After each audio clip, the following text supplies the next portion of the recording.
겸손은 자,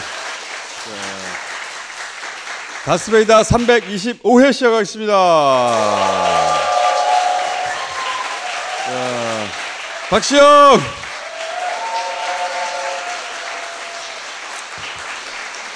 반갑습니다. 다음 주 추석 연휴라서 방송이 없거든요. 네. 신난다. 여러 조사를 그래서 오늘 한번 종합해 볼까 해요. 자, 총선 당시 여론조사 꽃하고 MBC 패널 조사를 제외하고는 민주당 우세로 나오는 조사가 거의 없었어요. 근데 개별 지역구 여론조사 들어가니까 비슷하죠. 그때서야 꽃하고 비슷한 조사들이 막 나오기 시작했거든요. 그때 엉터리로 나왔으면 문 닫아야죠. 그 조사기간. 그런데 그때하고 비슷하게 최근 거의 모든 여론조사들이 우리가 지난 1년 반 동안 유지해왔던 수치 있거든요. 그 수치에 근접한 결과를 내고 있어요. 왜 이러지? 선거가 곧 있을래나? 자, 꽃은 총선 이후에 조국 혁신당이 한 10여 % 언저리 점유하는데도 불구하고 민주당이 국민의힘의 10% 가까이 일관되게 앞서고 있었거든요. 갤럽이나 MBS는 총선 대패했는데도 국민의힘이 거의 앞섰어요. 말도 안 된다고 보는데 나는. 근데 최근의 조사에서는 정당 지지율이 우리하고 비슷하게 한 10%. 네, 앞서는 조사가 꽤 많죠. 꽤 많이 나오기 시작했어. 자, 우리 개요는 이러하고, 자, 우리는 이런 수치를 총선 이후 쭉 유지하고 있었거든요. 그렇죠. 네. 그리고 대통령은 최근에 24, 28. 1, 2%포인트 빠졌죠. 네. 이게 역대 우리 조사 기준으로 거의 최저에 근접한 수치죠. 갤럽 대통령 23회 계속 이어지고 있다. 네, 네.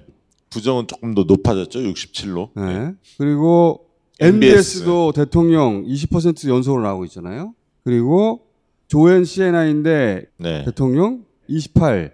그리고 오늘 나온 조사인데 대통령 25. 네, 그리고 비슷하고요. 민주당과 국민의힘 차이가 한 10% 가까이 나요. 어디서 많이 본 수치입니다. 이거 우리 익숙한 수치 아니야.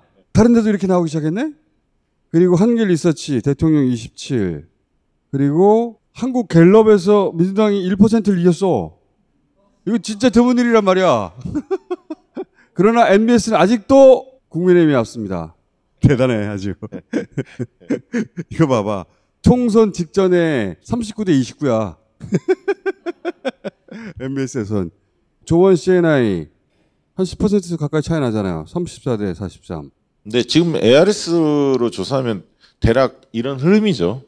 최근에 들어서 다른 조사도 정당 지지율 격차가 이 정도 벌어진 조사가 계속 나오고 있다. 추석 이후의 조사가 굉장히 관심이 모아지는데, 왜냐하면 추석 때는 의료 대란 이것 때문에 윤석열 욕하는 얘기는 많이 나올 거예요. 근데 이제 추석 연휴 기간에 전화 면접 조사는 쉬거든요. 다음 주에 좀 기대가 됩니다. 여론조사 꽃과 동조화 현상 그 특이점이 하나 있고요. 그렇게 너무 얘기하면 좀 뻣뻣해 보여 사람이. 왜? 이럴 때로 고개를 숙여야지. 겸손. 비싼 게 이럴 때 까불어야지. 자, 응급실 물어봤어요. 응급실 우려하냐? 우려한다. 이런 수치 나오기 진짜 어려워요. 그렇죠. 네. 여론조사에서 이런 수치 정말로 나오기 어렵습니다. 국민의힘 지지층에서도 75.9% 걱정하잖아. 원래 저 정도 수치 나오는 거는 질문하면 안 돼요. 저건 한마디로 상식인 거든. 독도 물어보면 이 정도 나와요. 네, 그렇지. 그 정도 나오죠. 네. 일장기 거는 사람들 있잖아요. 그러니까 네. 추석 응급실 우려는 엄청난 겁니다. 그러니까 이 사안과 대통령 지지하고 딱 맞물려 있는 거죠 지금. 그러니까 지금 사실은 항복 선언을 한 거 아닙니까? 정권이 의사들하고 여야정 다 같이 만나자 자꾸 이야기를 하잖아요. 지금.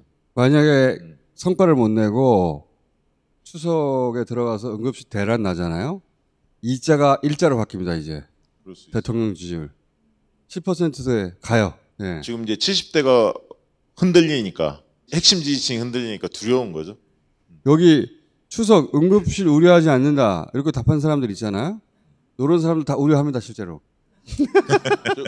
정치적 입장 때문에 아니야 뭐 괜찮아 걱정합니다. 제대로 대처 못하면 이제 10%대 간다. 네, 그럴 것 같습니다.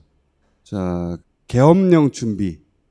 이거 사실 문건으로 나와도 잘 안 믿어요, 사람들이. 네. 정치 공관여층이 솔직하게 대답하는 ARS를 보잖아요. 56%가 공감한다고 해요. 만약에 좀 뭐 움직임이 있었다 이러면 훨씬 더 높아지겠죠. 지금 6대4 정도라고 이건 굉장히 높은 거예요, 사실. 그렇죠. 네. 본격화되지 않았는데도. 네. 그리고 문 대통령 수사하는 거 이거 정치 보복이다. 58 나오거든요. 이것도 굉장히 높은 거예요. 그렇습니다. 그렇습니다. 우리나라에서는 수사가 필요하냐고 물어보면 웬만한 사안은 수사가 필요하다가 더 높아요. 이재명 대표 대장동 때도 수사해야 된다가 더 높았어요. 검찰이 최근에 좋은 일이 하나 있습니다. 국가 권력기관 신뢰도 조사를 했는데 검찰에서는 자기들이 꼴등할 줄 알았어. 근데 조사해봤더니 대통령실이 꼴등이 냈네. 그리고 그 2등이 밑에 2등이 누구냐면 방통이에요. 3등이 검찰이야. 검찰 신났을 겁니다. 자, 국면 전환용 수사라고 이거 굉장히 높은 겁니다. 수사를 하지 말아야 된다가 높은 경우가 거의 없어요. 일단 수사는 하고 봐야지. 이게 이제 우리나라 평균 그렇죠. 정서거든요. 뭐가 있으니까 수사하는 거지. 노무현 대통령 수사 막 시작할 때 그때는 민주당도 노무현 전 대통령을 멀리했어요. 그렇죠. 네. 모든 진보 매체들도 노무현 대통령을 공격했고 그때는 여론이 7대3으로 조사를 해야 한다였어요. 그랬죠. 네. 근데 우리가 겪은 게 많잖아. 네. 이거 정치 보복이야 하지 말아야 한다는 소리거든요. 이게 58%가 나오는 건 굉장히 높은 것이고 여론조사 끝에서 검찰 수사의 편향성 해봤더니 늘 신뢰하지 않는다. 검찰 수사에 대해서. 정권 초기부터 지금 계속 이어졌었어요. 그렇죠. 그래서 이걸로 지지를 못 올린다는 얘기예요. 어림없다는 얘기고 차기 대권 주자 적합도 이런 식으로 많이 했거든요.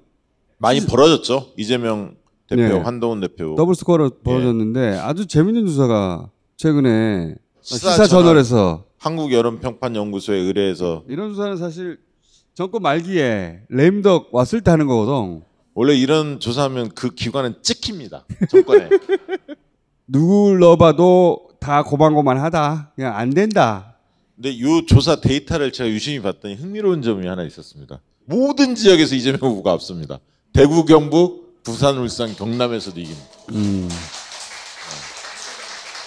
그게 특징이었고 두 번째는 각 당 지지층의 결집도가 다르더라고요. 그러니까 이재명 대표가 나서면 민주당 지지층은 91%가 이재명 대표를 지지하는 반면에 국민의힘에서는 79%만이 한동훈을 지지하고 무당파 지지정당이 없다는 층에서는 55대 15 이재명 대표가 무당층에서 압도하고 있고요. 오세훈을 넣었을 때 사람들은 기대했을 거야. 국민의힘 지지층은. 야 그래도 서울에서는 오세훈이 좀 치고 나가겠지 시장하는데 서울에서는 이재명 한동훈 붙였더니 48대 41이야. 근데 오세훈을 붙였더니 49대 41. 오세훈이 더 영향력이 없다는 거죠. 서울에서조차 제가 말했죠. 오세훈 국민의힘 의원들도 싫어하고 국민의힘 지지층도 싫어요. 이거는 김어준의 말했잖아. 저주입니다. 오세훈 측에서 연락 오나? 요즘에? 국민의힘 지지층은 얍삽하다고 싫어해요. 자기 것만 챙긴다고. 힘들 때 도망가고. 맞아요. 그랬거든. 네. 민주당 지지층은 오세훈에 대한 기억은 그 서울시장 물러났을 때 이거. 국민의힘 지지층 입장에서는 자기 좋은 것만 하려고 하다가 이 진영에 피해를 많이 줬다. 그렇죠. 이제 그 뒤에 박원순 시장이 계속 했었잖아요. 질문. 한동훈과 오세훈 둘 중에 누가 더 얍삽합니까? 한동훈은 모지라. 아직 정신이 안 됐어. 모지라 많이. 예? 그리고 겁이 많죠. 만약에 둘이 붙잖아요. 경선을 한동훈이 이깁니다. 그리고 계속 이제 한동훈을 응원하는 입장이에요. 보니까. 나 한동훈 지지자야. 응? 이분 대선 후보 안 되고요. 이분도 대선 후보 안 됩니다. 아 진짜 여기서 안철수는 이분은 이제 끝났어요. 그러니까 원희룡한테도 밀렸어. 요 다음 조사도 재밌어요. 한동훈 대 야당의 후보들을 쭉 넣었는데 조국 대표가 지금 가장 경쟁력이 있고 김부겸 요즘 이제 몸 풀고 있죠. 예. 그렇죠. 예. 그러니까 정권 심판론이 그만큼 센 거고 네. 이제 무조건 정권을 민주당 쪽으로 넘겨야 한다. 이 인식 확고한 거죠, 중도층도. 민주당 지지층에게 주는 함의는 한동훈은 웬만해서는 이길 수 있구나. 아니 그리고 저는 뭐 김경수 후보도 아직 몸을 안 풀어서 그렇지 풀면 그쵸. 지금보다 높아질 겁니다. 예. 그렇죠. 김동연 지사도 몸 풀고 있고 예. 후보군이 많은 건 좋은 거죠. 조국 대표 얼굴 이렇게까지 할 필요가 있나? 저것도 의도가 있어 보여. 이 키 차이를 의미하는 거야, 뭐야? 시사 전월에서 이렇게 한 거야. 우리가 한 거 아니야. 그렇지 이거. 국민의힘 쪽에서는 또 제3의 후보 이야기가 나올 수도 있겠다. 예전에 이제 반기문 만지작거렸잖아요. 나오겠죠. 민주당에서는 당 안에서 성장하지 않은 후보에 대해서 인정하지 않거든요. 그렇죠. 거기는 상관없어요. 그래서 막 여기저기서 빌려와요. 자, 이것도 흥미로운 조사죠. 재미있는 조사인데 10점 척도로 대통령 신뢰도를 조사했는데 시사인이 한국갤럽에 의뢰해서 네. 거죠. 윤석열 대통령이 현직 대통령 역사상 최저치를 기록했어요. 2.82점, 10점 만점입니다. 10점 박근혜 만점. 탄핵 직전에 3.91이었거든요. 네. 2.82. 이거는 이길 수 없을 것이다 앞으로. 22년에도 3.62에서 시작을 했어요. 윤석열 첫 해에 박근혜 탄핵 직전보다 낮았어요. 이걸 기억하셔야 하는데 우리가 6개월 됐을 때 갤럽 조사에서 20%를 찍었거든요. 그때 이미 이제 20%를 달리기 시작했어요. 근데 이 조사는 추석 때 늘 하는 조사예요. 그러니까 박근혜 탄핵 직전이죠. 근데도 3.91이었다고. 근데 어떻게 시작하는 대통령이 3.6이야. 지금은 2.82. 신기록 경신 계속하고 있어요. 그리고 이것도 이제 주요 정치인들 신뢰도 아까 네. 윤석열 대통령 2.8이 나왔고 한동훈이 한동훈은 10점 더 만점에 높아요. 3.54. 네. 조금 높습니다. 이재명 4.28. 네. 이재명 4.28은 현직 대통령이었을 때 신뢰도가 비슷한 거예요. 그렇죠. 자, 시사인에서 매년 하는 조사 있잖아. 뭐 가장 신뢰하는 언론인 1위 손석희. 몇 년 동안이야, 씨발. 방송 안 할 때도 1위였어. 근데 최근에 방송 복귀했잖아. 그러니까 더 높아졌죠. 은퇴해도 한동안은 1위 할 것 같아. 자, 가장 신뢰하는 프로그램. 아, 이거 자, 대단한 겁니다, 사실. MBC가 1위고 KBS하고 동률을 이뤘어요. 보기를 쭉 나열하고 선택하라라고 제시한 게 아니라 자유응답이에요. 오픈 문화. 그러니까 그 머릿속에 있어야 돼. 뉴스 공장이. 그래야 응답을 할 수가 있는 거거든. 이제 은퇴하지. 할 만큼 한 것 같은데. 겸손은 힘들다 만들 때 제가 목표를 세운 게 있어요. 송신탑 없는 공중파를 유튜브에서 만들겠다. 겸공보다 조회수나 구독자가 많을 수는 있어요. 하지만 공중파를 인식하지는 않죠. 유튜브지만 공중파처럼 받아들이도록 만들겠다. 이걸 세계 최초로 성공한 거야, 이게. 자, 이럴 때는 멘트를 짧게 해야 하는데 그래 빛이 더 나는데 못 참아. 자, 이거보다 훨씬 더 긴 버전으로 이번 주에 알릴레오 북스. 아, 거기 나가시더라고요. 네, 거기 거칠대. 책을 읽으라고 2권을 보냈어. 유시민 작가가 대신 읽었다. 하다 보니까 이런 얘기가 나왔어. 딴지일보 시절부터 쭉 이렇게 1차 목표를 달성한 거예요. 유튜브 세계에 공중파를 세우겠다. 자, 그럼 2차 목표는 기다려봐. 자, 알리오 북스 같은 요일에 공개하네. 그러고 보니까 유시민 작가하고 나하고 말 많이 하기 대회했지. 내가 속아가지고 나는 가가지고 한 편만 녹화하고 끝나는 줄 알았거든. 끝나고 가려고 그랬더니 막 케이크를 막 먹이더라고. 아니 와, 유시민 장관 많이 괴롭혔잖아요. 뉴스 공장에서 아침부터 와, 막 나 1부, 2부, 3부 계속 앉아 있으라고 막 나 그랬잖아. 속아가지고 나 장기 털리는 기분이었어. 근데 최근에 여기서도 조사가 됐는데 유튜브에 대한 신뢰도가 많이 높아졌더라고요. 유튜브를 지상파들은 일종의 보조 수단처럼 생각하는데 이제 20, 30대는 미디어로 생각합니다. 휴대폰 위에 있는데 무슨 차이가 있어? 응? 송신탑이 있건 없건. 근데 거기 방송 보세요. 아, 귀찮다. 우리 하나 홍보하면 안 돼? 홍보 뭔데? 토요일 날 어. 일요일 월요일 3일간 정치 비와 그땐 뇌라고 과거에 숨겨졌던 여의도의 속내 이제 얼만큼 뒤로 가는 거야, 근데? 첫 번째 1탄은 2012년 대선 왜 실패했는지, 그다음에 17년 어떻게 성공했는지, 그다음에 97년 DJ가 어떻게 성공했는지 이런 거를 은밀한 내용들을 담았습니다. 토요일 날 오픈합니다. 저하고 최강욱하고 장인수 MBC 기자 같이 합니다. 기대해 주십시오. 라인업은 좋다, 라인업은. 가 이제. 고맙습니다.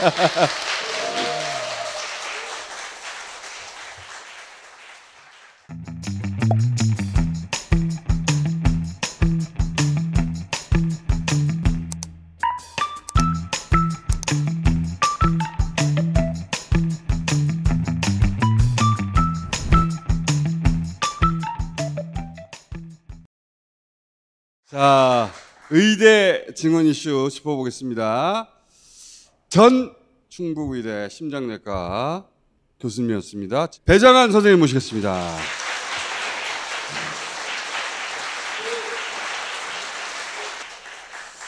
자, 이번 주 겸손 힘들다 나오셨는데 제가 뵙자마자 우리 과인데? 그래서 다시 오셨는데 바쁘다고 하시니까 빨리빨리 진행할게요. 충북의대가 이 의대 증원 이슈에 자주 등장했어요. 네. 맞습니다. 증원이 가장 많이 된 게 충북의대. 4배. 예, 네. 맞아요. 예. 그리고 응급실 문제가 가장 먼저 터져 나온 것 중에 하나도 충북. 그렇죠. 네. 그리고 선생님이 졸업하고 평생 진료하고 가르치시다 떠난 것도 충북의대. 그렇죠. 사직 교수들도 좀 많이 나온 학교가 됐죠. 다 연결된 거예요, 그죠? 다 사실은. 연결돼 있는. 쭉 연결해서 한번 얘기해 주세요. 의사를 증원하는 건 보건복지부에서 책정하는 거예요. 보건복지부에서 책정을 하고 그 정보를 교육부 장관한테 넘기죠. 그럼 교육부 장관은 이제 의과대학 상태를 쫙 이렇게 본 다음에 여기 이렇게 배정을 해야 되겠다 하면은 배정심사위원회라는 걸 열어요. 그런 다음에 이제 이거를 차근차근 확정을 하고 지원액을 결정을 하고 이렇게 하는 건데, 이 첫 번째가 2,000명이 어디서 나온 숫자냐. 야, 의사가 10,000명이 필요한데, 몰라. 그냥 2,000명씩 늘려가지고 5년 동안 밀어붙여. 뭐, 이렇게 할 수 있잖아요. 한 분이 아시겠죠, 뭐. 한 분만 딱 알아요. 그러니까 지금은 예를 들어서 이런 거죠. 어느 날 갑자기 누군가에게 속닥속닥.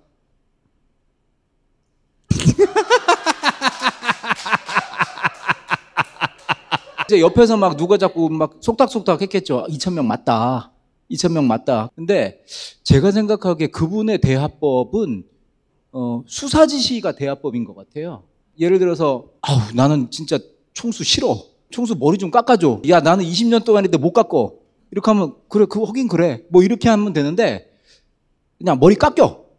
이렇게 이거를 대화라고 생각하시는 것 같아요. 그러니까 2,000명으로 찍고 나서 그 다음에 거기에 뜯어 맞춰. 이렇게 한 거죠. 전라남도의 인구가 지금 310만쯤인가? 전남 광주 합쳐서.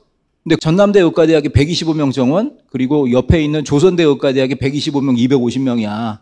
그러면은 310만에 250명인데 충북도를 한번 따져보자. 충북도는 지금 뭐 130만 좀 되나? 뭐 그러면은 이거 비율로 따지면은 50명인데 84.5가 나왔다. 그러면 85명으로 해. 경남은 울산대가 있는데 울산대는 원래 부속병원을 울산에 만들어야 되는데 아산병원에 뒀잖아요.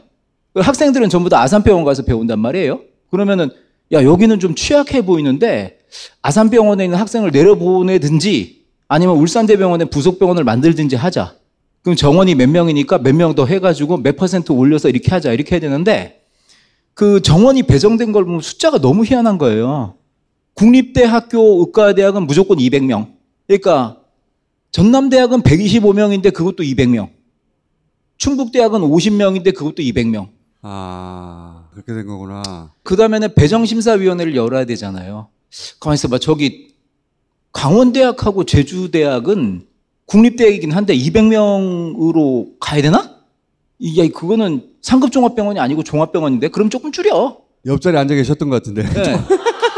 맨 마지막에 숫자를 쭉 냈는데 야, 이거 200이 안 먹고 124밖에 안 남았어. 124로 해라. 이렇게 된 거예요.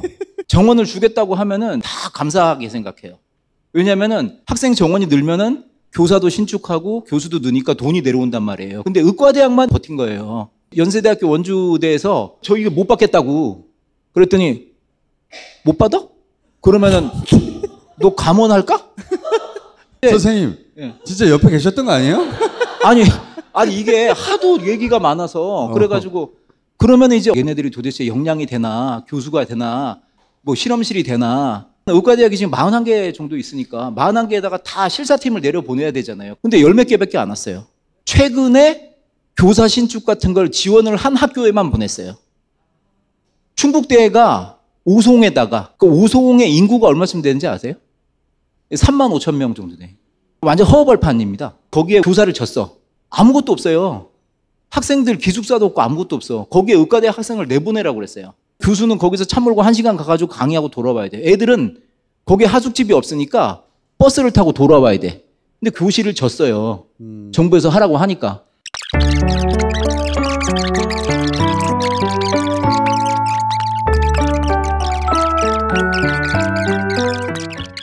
배정위원회도 하나도 공개 안 하고 어디서 회의하는지도 안 가르쳐주고 그리고 채점표도 없다. 회의록은 그냥 만들다 말고 다 폐기한다. 자, 선생님. 예. 좀 이따 가셔야 된다면서. 아, 죄송합니다.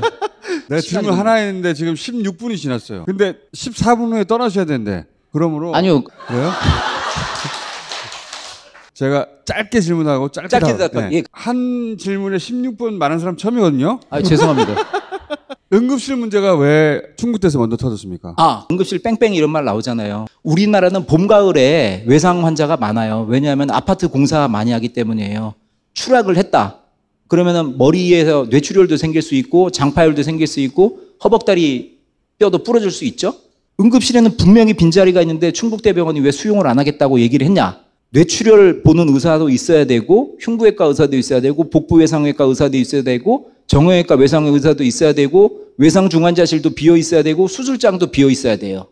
하나라도 부족하면 그 환자를 받으면 치료 완결이 안 되니까 수용 불가능이죠. 새벽 2시에 수술이 들어갔어요. 6시 만에 수술이 끝났어요. 그럼 그 환자가 나가면은 중환자실에서 누가 지키고 있어야죠. 그걸 누가 지켰어요? 전공의 선생님이 지키고 있었어요. 그동안에 교수는 커피 한 잔 마시고 세수하고 이빨 닦고 나온 거예요. 그런데 지금 전공의 선생님이 다 사직하고 나갔어요. 나갔더니 어떻게 된 거예요? 중환자실 배드를 옛날에 10개였는데 10개를 유지할 수 있어요, 없어요? 그리고 수술장도 옛날에는 외상수술장, 응급수술장 해가지고 밤에 3개 정도로 운영을 했어요. 근데 마취과 전공의 선생님들이 다 나가버렸어요. 하나밖에 안 남았어요. 근데 이전에 벌써 한 명이 수술을 하고 있는 거예요. 그럼 다음 환자는 어떻게 되는 거예요? 신경외과 의사도 있고 외상외과 의사도 있고 흉부외과 의사도 있고 뭐 정형외과 의사도 있고 중환자실도 있고 한데 수술장이 없어서 그 환자를 못 받는 거예요. 그 고생을 하던 전공의가 딱 없어지고 나니까 병원이 폭삭 가라앉은 거예요. 그 로봇가 아니니까 24시간 그렇죠. 돌아갈 수 없으니까 그 빈 공백을 메우고 있다가 그렇죠. 낮에 가르치고 네. 그리고 진료하고 밤에 응급실도 봐야 되고 그쵸. 이 생활을 이어갈 수 없으니까 버티다가 무너진 거잖아요. 그렇죠. 그러니까 이제 자기의 미래가 없다라고 생각을 하고 사직을 한 거예요. 근데 정부에서 2월 달에 사직서를 안 받아줘 가지고 그 사직서 처리를 7월 달에 했습니다. 근데 전공의는 법적으로 사직이 안 된 상태면은 다른 직장을 구할 수가 없어요. 이런 일이 벌어진 거예요. 무조건 들어와라. 뭐든지 얘기할 수 있다. 근데 2,000명은 안 돼. 그걸 누가 들어가겠어요? 아버지가 술 먹고 들어갔고 애를 막 때렸어요. 내가 다시는 안 때릴게. 잘못했다라고 얘기하고 재발방지 계획을 세워야 되는 거예요. 근데 야 무조건 들어와라. 이건 아니잖아요. 이렇게 되면 해결이 안 되는 거예요. 하여튼 답변을 좀 짧게 해주십시오. 네. 두 번째 질문인데 또 7분이 지나가가지고 자 그러면 군의관을 응급실에 배치하는 게 왜 해결책이 안 되고 지금 군의관이 돌아가고 있는 거예요? 응급센터에 산부인과 군의관을 들여다 놓으면 어떤 일이 벌어지겠어요? 어떤 환자가 오면은 그냥 응급처치만 하는 게 아니라 병원 내 사정을 훤히 알고 있어야 돼요. 수술장이 몇 개 비어 있고 중환자실이 환자가 오면은 바로 연락해가지고 야 이 사람 이쪽에 있는 병실 일로 빼는 걸로 하고 신경외과 빨리 받게 하고 이런 걸 해야 되는 거죠. 그 병원에서 일했던 군의관도 1년 정도 철원에 가 있다가 이 병원으로 돌아오면은 그런 역할을 하는 게 생각보다 쉽지가 않아요. 그냥 응급실에 오면 반창고 붙여주고 호호해 주는 게 아니잖아요. 그 중환자를 갖다가 어떻게 하면 병원에서 효과적으로 치료를 할 것인가의 플랜을 갖다가 딱 세워줘야 되는 거잖아요. 아, 그렇지. 근데 그거를 할 수 없는 사람인 거예요. 그러니까 지금은 뭐냐면은 응급의료법에 권역응급의료센터에는 응급의학과 전문의가 최소 6명 있어야 된다라는 규정이 있어요. 그러니까 결국은 정부가 하고 싶은 건 뭐냐면은 응급의학과 군의관을 넣어놔라. 그러면은 5명 되던 걸 6명으로 만들 수 있고, 그러고 나서 한다는 얘기가 뭐냐면 권역응급의료센터에다가 1급 비서관을 내려보내겠대요. 맞아. 그 비서관이 와가지고 뭐 할 거예요? 호호해 줄 거예요? 군의관들이 응급 전문의가 아니라면 아예 응급실에서 근무하기가 어렵고, 그렇죠. 응급 전문의라 하더라도 이 병원의 체계를 정확하게 이해해서 자기가 좋아, 이 환자는 이렇게 하도록 해 하고 판단해 줘야 되는데, 네. 1년 전에 근무하던 곳에 1년 후에 돌아와도 그 판단이 쉽지 않다. 돌아가는 그쵸. 사정을 몰라서. 그러니 군의관 아무나 데려와서 거기다 꽂는다고 응급실이 돌아갈 리가 있나? 그리고 또 하나가 이런 거예요. 열심히 치료를 했는데 결과가 좋지 않았어요. 그 소송 책임을 누가 져야 돼요? 국방부가 질 건가요? 그 얘기를 했더니 정부에서 한다는 얘기가 2천만 원까지는 물어줄게. 이렇게 되면은 병원에서 불안해서 그 친구한테 뭐를 맡길 수가 있겠어요? 그렇지. 예. 하도 응급실 이야기가 나오니까 야 그러면 군인이잖아 군인. 네. 군인은 명령하면 가야 되니까 걔들 보내. 요런 수준의 판단으로 한 건데 이게 실제로는 돌아가지 않는 거구나. 이번 추석 때 일반인들이 이런 뉴스를 보면 야 추석 때 진짜 조심해야 하는 건가? 대란이 벌어질 거냐? 제가 정말 드리고 싶은 말씀은 저는 기성의사로서 저는 이제 은퇴가 10년밖에 안 남았어요. 근데 국민 여러분하고 환자분들께 이런 일이 생기게 해서 정말 죄송한 마음입니다. 저는 특히 사직하고 나온 교수로서 제가 모시고 있었던 1,800명 환자를 생각을 하면은 제가 가슴이 미어지고 정말 죄송해요. 정말 제가 잘못했어요. 이런 문제가 생길 거라는 걸 우리는 10년 전, 20년 전부터 알고 있었어요. 아, 그래도 환자가 왔는데 어떻게 그냥 환자 봐야지 지금 이런 식으로 온 거죠. 그러다가 이런 일이 벌어진 거죠. 추석 때 어떻게 될 거냐? 저는 이런 일이 벌어지길 절대 원하지 않습니다. 근데 벌어질 개연성이 있다라고 저는 생각해요. 추석 때는요, 이동량이 많아지기 때문에 외상사고가 많이 일어나고 의료 사용량이 늘어납니다. 고속도로에서 대량 사고가 생겼을 때 그걸 갖다가 빨리 분배를 하려면은 가동병원이 많아야 돼요. 그럴 때가 지금 없잖아요. 그리고 두 번째는 종합병원에는 남아있는 선생님들이 죽을 힘을 다해서 막을 거예요. 의사는 원래 그런 인간들이에요. 환자가 발 앞에 떨어지면 어떻게 하든지 막 하려고 발버둥을 칩니다. 지금까지 6, 7개월 동안 이 사태가 계속 이렇게 고착 상태로 간 이유 중에 하나예요. 근데 수용 가능 이상으로 몰려드는 환자를 다 받을 수는 없어요. 그러면 어떻게 하라는 거예요? 바닥에다 깔고 환자를 받으라는 건가요? 제가 근처에 있는 대학병원에서 도저히 안 되겠다. 배정환 선생님 대학으로 잠깐 돌아와 달라. 그럼 일단은 환자를 살려놓고 봐야지. 예. 근데 그 마음으로 다 해결되지 않아요. 개인이 할 수 있는 거는 평상시보다 조심하는 거네. 그냥 개인이 할 수 있는 건 평상시보다 조심하자. 그 국가가 하는 일은 국민을 갖다가 보호하는 겁니다. 외적으로부터 보호하고 질병으로부터 보호하고 무지로부터 보호하고 가난으로부터 보호하는 거죠. 국민의 보건의료라고 하는 거는 뭐 안보랑 다를 게 없는 문제예요. 조심하세요. 가능하면 무리하지 마세요. 벌초할 때 말벌한테 안 쏘이게 조심하세요. 그래야 되는 거죠. 여야 의정이 만나서 해결해 보자고 하는데 그 전공의들 안 들어오잖아요. 안 들어오죠. 못 믿는 거예요? 그렇죠. 신뢰가 없는 거죠. 전공의들이 나갔을 때 정부에서 뭐라고 그러냐면 의사들의 이기적인 집단 행동이 있었다. 파업하지 마라. 그러니까 전공의들이 어떻게 했어요? 나는 파업이 아니고 사직이다. 그랬더니 제일 먼저 한 게 뭐야? 사직 금지 명령. 그 다음에 무슨 금지 다 했잖아요. 조경 장관하고 박민수 차관이 뭐라고 그랬어요? 한 2달이면 끝날 거라고 생각했다. 근데 2달이 지나도 안 돌아와요. 그러니까 어떻게? 사직을 계속 안 시켜주다가 7, 8월 달에 사직서 받아줘라. 왜냐? 9월 달에 하반기 전공으로 뽑으려면 이 사람이 사직이 돼 있어야 돼. 그때 뭐라고 그랬냐면 전공의들 중에서 서울로 가고 싶어하는 사람들이 있으니까 서울에 있는 대형 병원에 취직할 거다라고 얘기를 한 거예요. 돌아오라고 일부라도. 예. 그렇게 얘기하는 게 전문가들을 가장 욕보이는 행위입니다. 맨날 그러세요. 의료계에서 일원화된 안을 갖고 와라. 2025년을 중단해라. 그랬더니 결국은 뭐냐면 시간을 계속 끌어가지고 수시하고 정시 원서 받을 때까지만 가면 된다. 우리는 6개월만 가면 이긴다. 그렇게 말했죠. 이렇게 계속 가면은 국민들이 불안해하고 의료를 공급받지 못해서 사고가 난다는 거를 계속 말씀을 드린 거예요. 근데 추계 연구도 안 하겠다. 2025년 얘기는 하지 마. 2026년도 단일화안 갖고 오면 우리가 얘기해 줄게. 그래가지고 단일화난 준비할까 그랬더니 저녁 때 나와가지고 용산에서 그럽니다. 아, 그거 와전됐는데 그런 거 없어요. 용산 얘기 다르고 한 대표 얘기 다르고 대통령 얘기 다르고 차관 얘기 다르고 교육부 장관 얘기 다르고 장상윤 수석 얘기 다르고 누구 말에 우리가 장단을 치는 건가요? 가시지 않아도 돼요? 7시에 역 앞에 가 있으면 되는데. 그럼 지금 가셔야 되네. 아, 선생님 그러면 이렇게 하죠. 이건 선생님 때문이에요. 죄송해요. 아니 그 답변해가지고. 얘기를 해도 들어주지를 않으니까 아유 그 되게 말할 수 있는 곳에 오면은 막 터져나오는 거라 폭포수처럼. 총수께서 네. 98년인가 딴지일보 만들었잖아요. 예. 되게 어디서 봤냐면 화장실에서 봤다고요. 왜냐면은 볼 수 있는 시간이 없어요. 그거 보면서 막 엄청 킥킥대고 살았던 사람이란 말이에요. 근데 여기 이렇게 오게 될 줄은 저는 몰랐죠.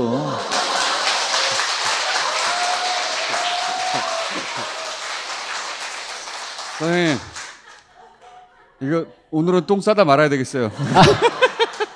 앞에 16분 동안 한 거는 편집돼가지고 아니 관계없어요. 괜찮아요. 네. 여기 계신 분이 들으셨잖아요. 오늘은 일부러 하고 또 모시는 걸로 하고요. 아, 이제 안 부르실 것 같아요. 얘 안 될 것 같다.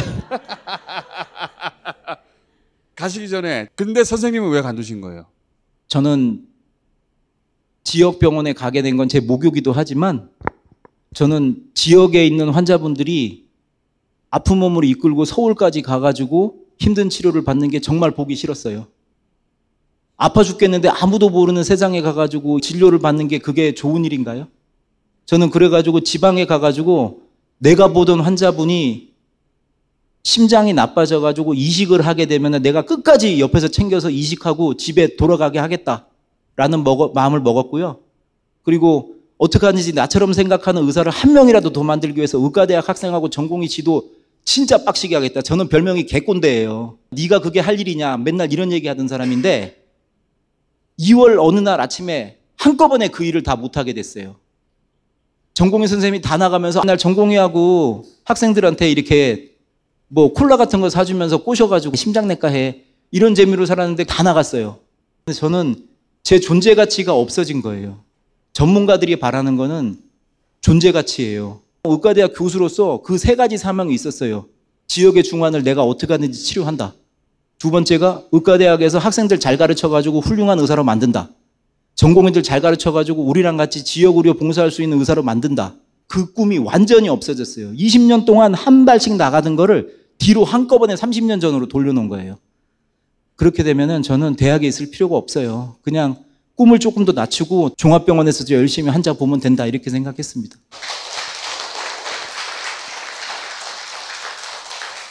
선생님 다음에 모실 때는 우리 짧게 하기로 해요. 죄송합니다. 자 오늘 여기까지 하겠습니다. 감사합니다. 건강하십시오.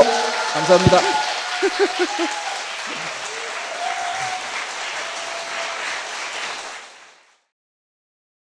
이번에는 추석 맞이해서 각국의 명절 이야기 좀 해보겠습니다. 자, 4분 먼저 모시겠습니다.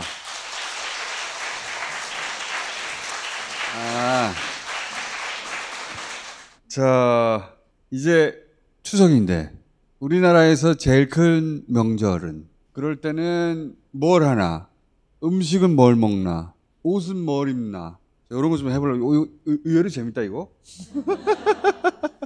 자, 누가 제일 먼저 할까? 사진을. 저예요. 본인이야? 아니요. 저기는 언니예요. 저 여기예요. 딱 봐도 몰라요? 역시 네. 크리스마스가 제일 크다?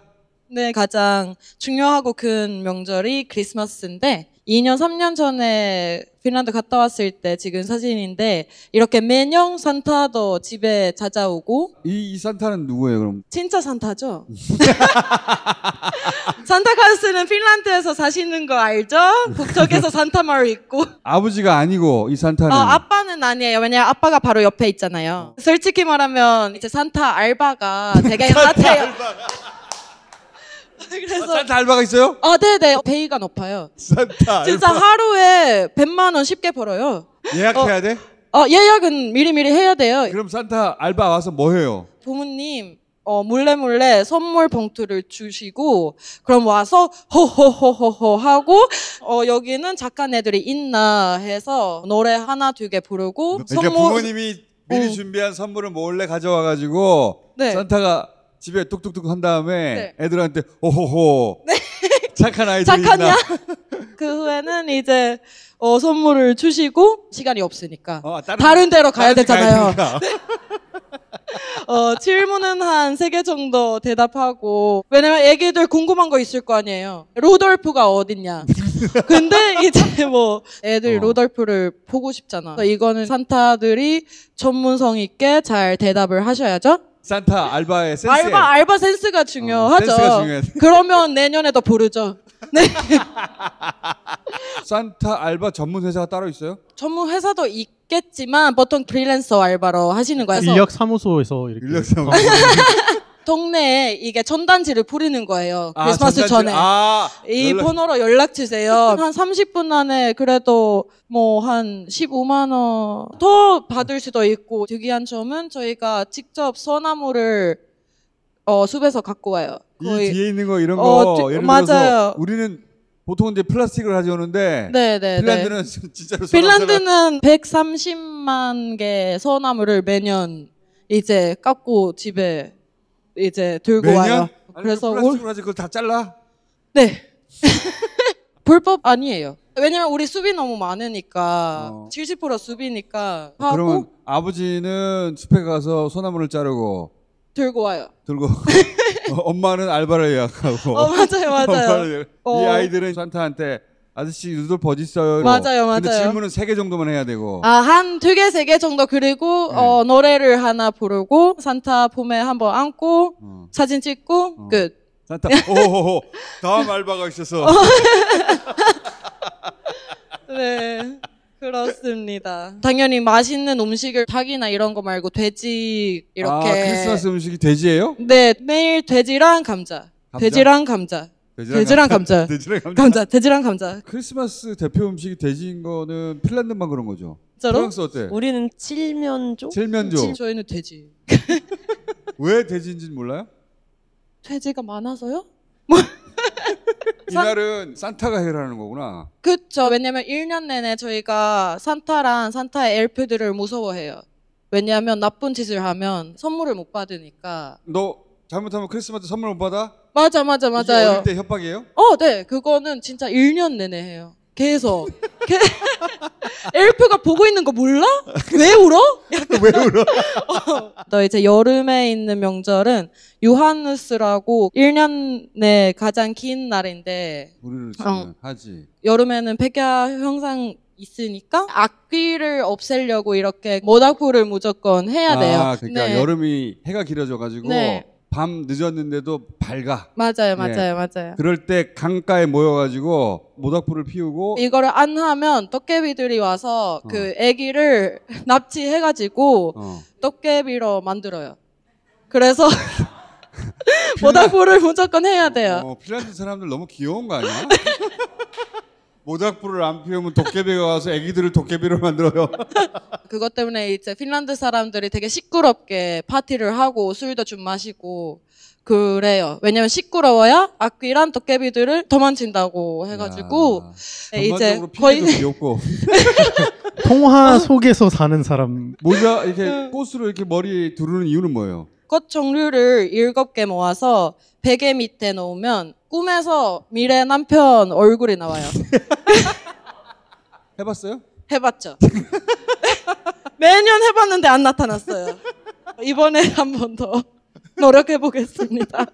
여름 명절은 다 시골에 아니면 친척들 보러 가니까 이때는? 헬싱키 수도는 엄청 조용조용해요. 거의 크리스마스는 귀신처럼. 가족끼리 보내고 집에서. 네네. 요때는 친척을 찾아가는 날이에요? 맞아요. 시골집에 가는 거죠. 그런데 가야지 또 이 모닥불 크게 피울 수 있으니까. 그쵸. 맞아요. 핀란드는 좀 이상하네. 여름이면 네. 시골에 놀러 가가지고 같이 모닥불 피워놓고 맞아요. 귀신을 쫓고 네. 그리고 그 핑계로 술 마시고 예. 그리고 잘 때 꽃 맞아요. 뭐 사우나도 무조건 물론 하고. 전반적으로 핀란드는 귀엽다. 감사합니다. 협박도 귀엽고 산타한테 선물 못 받아. 우리나라 어린 애들한테 말하면 택도 없다고 봐요 나는. 웃기고 있네. 이건 뭐예요? 솔직히 말하면 프랑스 사람들은 쉬는 날에는 그냥 쉬어요. 가족을 만나야 되는 시간은 크리스마스예요. 휴일은 네. 다른 사람하고 연락하고 싶지 않아. 네. 그리고 1년에 한 번만 가족을 만나니까. 프랑스에서 1년에 한 번 만나는데 그때가 크리스마스야. 네. 이제- 크리스마스 때 어디로 가요? 부모님 집으로 가는 거예요? 부모님 집이나 아니 할머니 할아버지 집으로 가요. 할아버지. 제일 음식을 해주고 싶은 사람. 왜냐면 쉽진 않거든요. 이게 시간도 많이 걸리고 돈도 많이 근데 들어가니까. 할아버지 할머니가 이런 음식을 다 준비할 수는 없잖아요. 가서 도와주는 것도 있어요. 그러니까 도와주고. 엄마가 가서 도와주거나. 오케이, 네. 그렇겠지. 다른 거는 이게 산타 할아버지가 우리나라에서는 25일 아침에 오고 이제 저녁 핀란드에는 24일 날 와요? 24일 날이 메인이에요. 네. 저희는. 여기는 왜냐면 25일 날 24일에 와요? 오면 애들이 안 자요. 근데 25일에 오면 애들한테는 지금 안 자면 내일은 이제 산타 할아버지가 오진 않는다. 역시 그래서- 산타로 협박해야 돼요. 맞아요. 그게 그 유럽에서는 이렇게 전통 협박이에요. 전통 협박. 자, 중키 입장. 안녕하세요. 오늘 제가 두탕 뛰느라 어. 늦었습니다. 그래서 가장 중요한 음식은 칠면조고 그리고 푸아그라 있어야 되고 푸아그라. 굴, 오이스터? 네, 오이스터. 생굴 그 푸아그라 있어야 돼. 거의 간. 네. 그리고 뷔슈 드 노엘이라고 하는데 그게 이제 그 후식이에요. 그거 가장 이제 비용이 들어가는 음식이에요. 비싼 음식들이네. 그날. 비싼 음식들이죠. 그래서 요즘에는 조대한 사람한테 돈을 요구하는 사람들이 많아지고 있어요. 삼촌 45유로 보내. 맞아요. 20명, 30명이 그럼 오는 몇 거니까. 촌까지? 이렇게 식전 술이라는 거 있어요. 아페호라고. 진짜 큰 음식을 먹기 전에 이제 술도 마시고. 큰 아페타이저 음식을 같은 먹기 거. 전에 네. 배를 발라주는 거예요. 이렇게? 맞아요. 아이들은 이제 놀고 있는데 우리는 이제 술을 마시고 그 다음에 음식 먹고 그 다음에는 아이들한테는 자야 돼. 예, 내일 선물을 받아야 되는 거니까. 애들 재고 나서 어른들은 뭐 해요 그러면? 술 마셔요. 네. 24일 날 와가지고 막 먹고 네. 25일 날까지 있다가 쫙 흩어지는구나. 그 산타 할아버지를 볼 수는 없어요. 왜냐면 산타 할아버지는 와서 선물 이제 놓고 가는 거죠. 산타 할아버지 문화에 대해서 프랑스가 좀 특이한 게 있어요. 뭔데요? 산타 할아버지 이름이 뭐예요? 베르노엘. 이게 그대로 중동으로 넘어가서 산타 할아버지가 바반웰 됐어요. 바판웰. 저희는 서양 문화를 받아들였을 때 제일 먼저 들어온 나라가 프랑스였기 때문에 프랑스에서 그렇게 불러서 우리가 이렇게 쓰게 됐다. 고맙네요. 부르게 됐다. 그 핀란드는 여울로 뽑기란 거는 여울로는 크리스마스긴 한데 뽑기는 그 이제 이게 풀 있는 양. 유니콘? 염소? 염소. 염소. 염소? 크리스마스 염소라고 불러요. 산타를 크리스마스 염소라고 부른다고? Yes. 왜? 코카콜라가 만들어준 이 산타 모습 전에는 좀 되게 무서운 괴물 같은 염소. 맞아. 예전에 산타는 여기 뿔난 불나고 나뭇가시로 이제 나쁜 애들을 때리러 오는. 네, 맞습니다. 염소의 신이 크리스마스 때 네. 1년 동안 잘했다고 선물 주는 게 아니라 네. 1년 동안 잘못하고 혼내주러 오는 네, 거였어. 맞습니다. 그래가지고 그걸로 계속 저희를 협박합니다. 기념일 하나 더 있는 7월 14일에 아. 그 마스티유 습격. 프랑스 그- 혁명의 날이구나. 네, 맞아요. 도시마다 볼꽃놀이 있어요. 누가 가장 이쁜 볼꽃놀이를 하냐 이런 말도 나왔고 이날은 뭐 하는 거야? 불꽃놀이 말고는. 그냥 봐요. 요즘에는 내 세금 잘 나간다 이렇게 해요 사람들이. 내 돈이 이거 내 세금이고 이거 네 거인 것 같아. 이거 구경만 하는 아름다운. 거지 그 외에 딴 거 하는 건 없어요. 그날 없어요. 다른 사진을 보시면 우리는 타기라고 하는데 부활절. 네 맞아요. 네 이스터.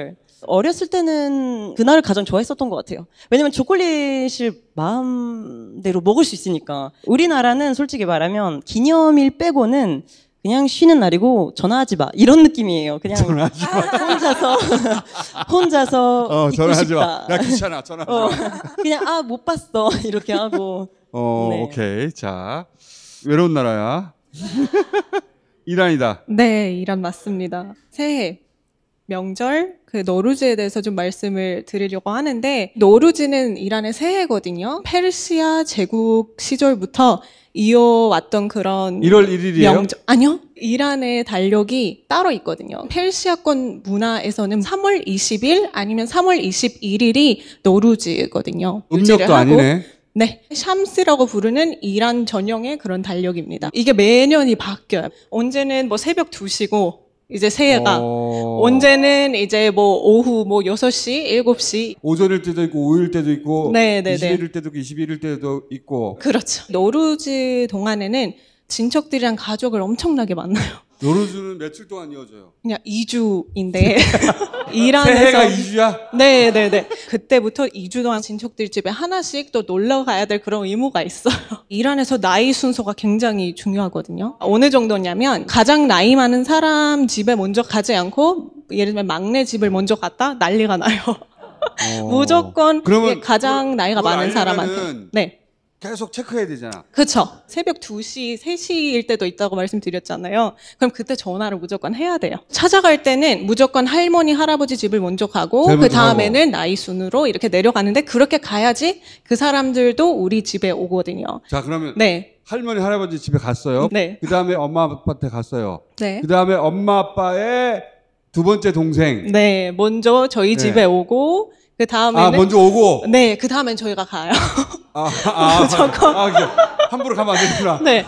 네. 먼저 작은 와야 아버지네 되고. 자식들이 먼저 온 다음에 네. 왔기 때문에 내가 이제 가고. 그렇죠. 세배톤을 무조건 저희 집에 와야지 받을 수가 있어요. 그다음에 저희 갈 때는 또 이제 나이 어린 아니, 친구들이 그럼 먼저 갔어 안 갔어? 물어봐야 될 거 아니야? 네, 그렇죠. 할머니의 고모 할머니 아니면 뭐 이모 할머니 이렇게 있잖아요. 그러면은 너무나도 복잡하니까 한 명씩 먼저 이렇게 왔다 갔다 해야 되고 세배톤을 받아야 되는 그럼 거야. 복잡하죠. 할아버지 때에서도 형제가 다섯이고 네. 아버지도 형제가 다섯이야. 네. 복잡하죠. 순서를 정해야 되잖아요. 그렇죠. 그거 다 순서예요. 어쩔 수 없이 어쩔 수 이게 없이. 근데 표로 만들어야 네. 될 것 같은데 표로? 어렸을 때부터 해봤기 때문에 헷갈려하지는 않아요. 혹시라도 내가 만약에 전화를 못 받았다 그러면 다른 집을 먼저 갈 수도 있잖아요. 그럼 그렇지. 거기서 난리가 나요.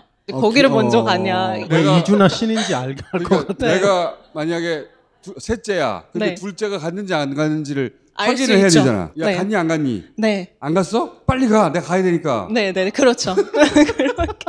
이게 재밌어요. 싫어하는 사람 단 한 명도 없고요. 좀 신기한 부분을 말씀드리자면 한국에서 추석 준비를 되게 오래 하지는 않잖아요. 한 달도 되지는 않잖아요. 이란이 4, 5개월 전부터 준비를 해요. 이거를 네. 뭐를 준비하는 거예요? 이란에서 하네테칸이라는 말이 있어요. 집을 흔들다라는 뜻이거든요. 그 집이 흔들릴 정도로 철저히 대청소를 해야 된다라는 뜻이에요. 손님 받기 전에 그렇죠.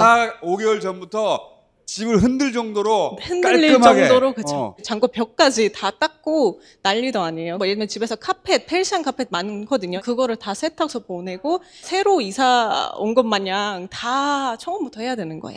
노르지 전에 깨끗해야지 그 집에 행운이 들어간다는 말이 있거든요. 그 12월, 11월부터. 네, 그렇죠. 자, 11월부터 청소 시작. 네, 그렇게 하고 시작을 하죠. 차린 건 뭐예요, 이거는? 이게 그 노루지 상이라는 건데요. 노루지 상이라고 하면 7가지의 S 소리로 시작되는 물건들을 그 상에다가 올려야 돼요. 이란에서 그 행복, 돈, 행운 이런 상징들이 있거든요. 예를 들면 사과가 행복과 건강의 뜻이거든요. 그래서 또 이것도 사과고. 역시 되게 경쟁이 심하거든요. 그냥 누구께 가장 예쁘냐. 그 2주 동안은 계속해서 손님들이 왜냐면 올 거기 때문에. 손님들이랑 친척들이 오잖아요. 다른 집도 다 가보니까. 네, 그렇죠. 그래서 비교해가지고 그 집안에서 우승하면 어떻게 돼요? 우승 3년 전에 너 집 상이 되게 예쁘더라. 그만큼 되게 디테일하게 봐요. 이게 실제로 먹는 거예요? 아니 보기만 하는 거예요? 이거는 그냥 상차림이고 옆에다가 이제 손님들 올 때 대접하는 견과류, 과일, 과자, 간식 이런 거 다 요거는 준비가 돼 있죠. 전시용이고 네, 전시용. 이거 건드리지 만지지 마. 마세요. 네, 이걸 만지면 안 돼요. 만지면 안 되고 이걸- 오른쪽은 이제 저희 집인데 그렇게 좀 또 여기가 네. 서간도 집이에요? 네. 이번에 이란을 방문하면서 만든 본인이 한 거거든요. 거예요, 이게? 네. 원래 왼쪽처럼 살짝 심플하게 할 때도 있거든요. 오. 근데 저는 이란 간 김에 좀 화려하게 하자. 이러면 서로 사진 찍어서 막 보여주고 막 네, 그렇죠. 어디 인스타 집- 이런 데에도 어. 올리고 따라하는 집들도 있어요. 그러면 어. 기분 나빠요. 이거를 내가 어떻게 만든 건데 왜 내 거를 똑같이 따라하냐. 이런 것도 있어요. 세배톤도 주고받죠. 이제 저희 집 올 때는 세배톤을 받는 거고요. 저희가 갈 때 저희가 받는 거예요. 그럼 용돈을 얼마나 주는 거예요? 한 5만 원? 애 어른 상관이 없어요? 나이랑 별개로 무조건 줘요. 너무 많이 들어가는 건데? 네, 그래서 가장 힘들어하시는 분이 바로 할머니, 할아버지예요. 할머니 할아버지가 돈이 없으면 어떡해요? 없을 리가 없어요. 왜요? 네, 아들, 딸들 있잖아요. 미리 용돈 겸 챙겨줘요. 이제 이 드리고. 그 돈 하세요. 그쵸. 하고. 그럼 돈이 왔다 갔다 하는 거죠. 그러니까. 한국의 결혼식처럼. 이 집에 네. 돈이 갔다가 저 집으로 갔다가 그렇죠. 왔다 갔다. 돈이 도는 거야 그냥. 이 네. 주간은 굉장히 힘든 주간이다, 그죠? 그렇죠. 근데 힘들면서도 재밌어요. 개방적인 그런 집안들이 어떻게 하냐면요. 그냥 같이 여행을 가버려요. 가면 다 같이 하지 말자. 그래도 20명씩 가야 되는 거 아니야? 그쵸. 그게 더 힘들어. 네. 이란 모든 사람들이 다 하는 거예요? 그렇죠. 페르시아 제국 때부터 무조건 이 행사를 해봤기 때문에 매년 하나도 빠짐없이 다 항상 하죠. 이게 제일 큰 행사야? 네, 그렇죠. 하긴 뭐 4개월, 5개월 정도 그렇죠. 준비한다니까. 이것보다 클 수가 없죠. 2주 동안에는 또 하는 게 뭐냐면 그 전용마다 지금 물담배 이런 것도 되게 이란 사람들이 즐기거든요. 그래서 물담배는 이제 처음 만들어진 게 이란에서부터 시작이 된 건데 그렇다 쳐요. 그렇거든요. 새벽 12시 이후로 물담배를 피면서 이 얘기를 하고 뭐 수다를 떨고 과일 먹고 뭐 그런 식으로 또 새벽까지 하거든요. 새벽까지 물담배. 물담배나- 시샤라고 그러나 시샤? 아랍권에서는 시샤라고 하고. 이란은 렐륜이라고 하거든요. 보수적인 사람이어도 이 문화를 이대로 무조건 다 따르고 그렇게 즐기죠. 모든 집을 다 돌아가면서 서로 가야 되는 네, 게 진짜 네, 네, 독특하다. 그러면 이때는 대이동이 일어나는 거네요? 네, 이런 그렇죠. 사람들은? 네. 근데 되게 재밌어요. 안 재밌을 것 같아. 재밌다고 어필하고 있어 지금. 근데 생각해보세요. 거기 갈 때마다 맛있는 거 먹어요. 경쟁하는 분위기라 누가 제일 맛있는 거를 대접을 해주냐가 더 있거든요. 아유, 재미없을 것 같아. 너무 재밌어요. 네, 네. 재밌어요. 네, 재밌어요. 얼마나 신경 쓰이겠어. 우리 집은 비교당할 텐데, 잘해야 할 텐데, 그것도 매년. 준비는 너무 힘든데, 근데 이제 집이 깔끔할 때 상을 차리고 딱 앉아있을 때, 와, 해냈다. 이런 느낌이 있어서 뿌듯하죠. 자, 이거 뭐야?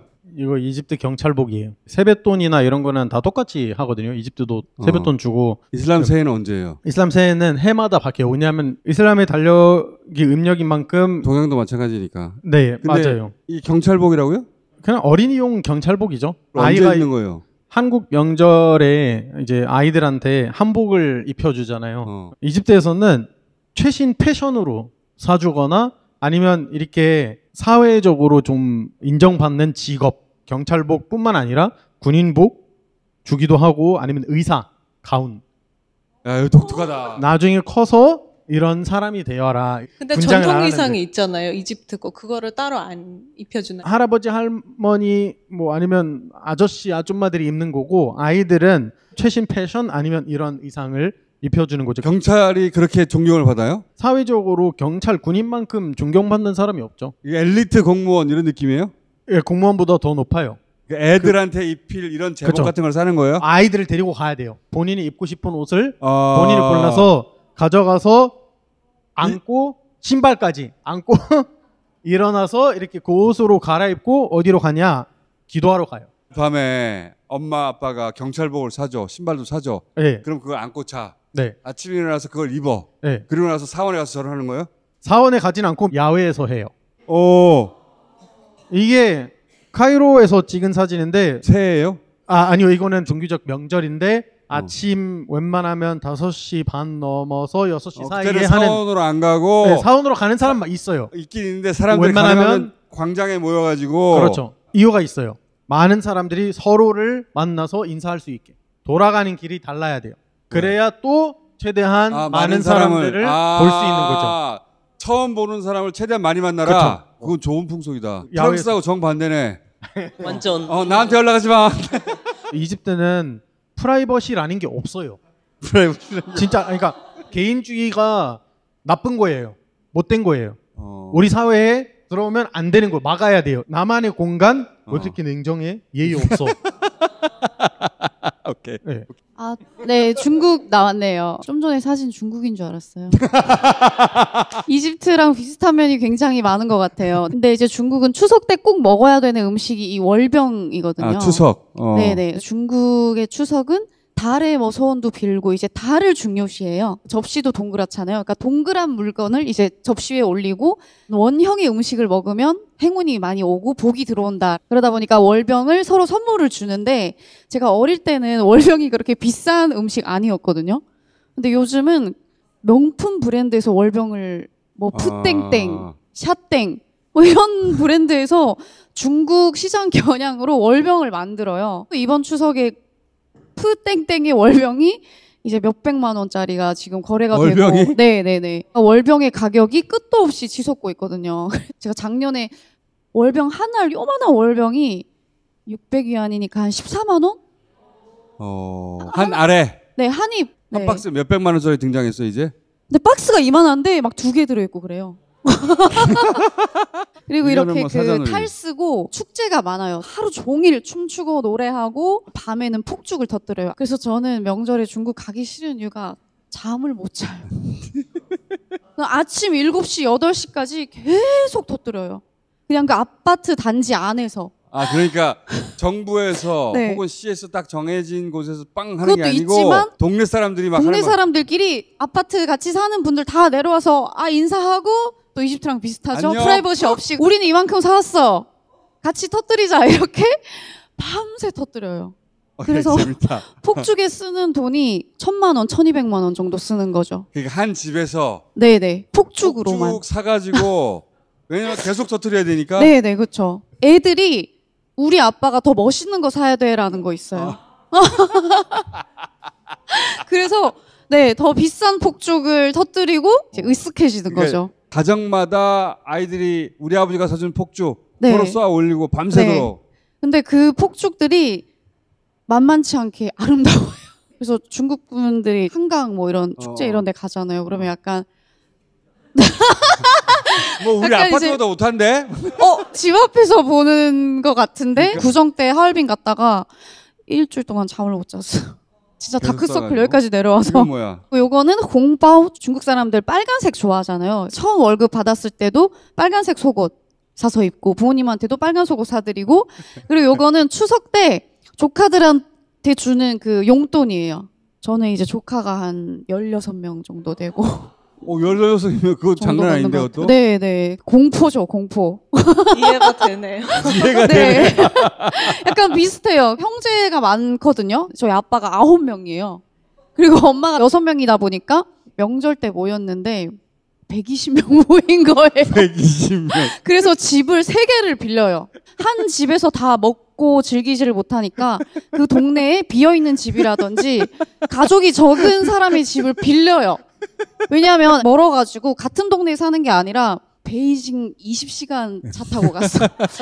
초등학교 때 기차 타고 베이징을 20시간 넘게 갔었거든요.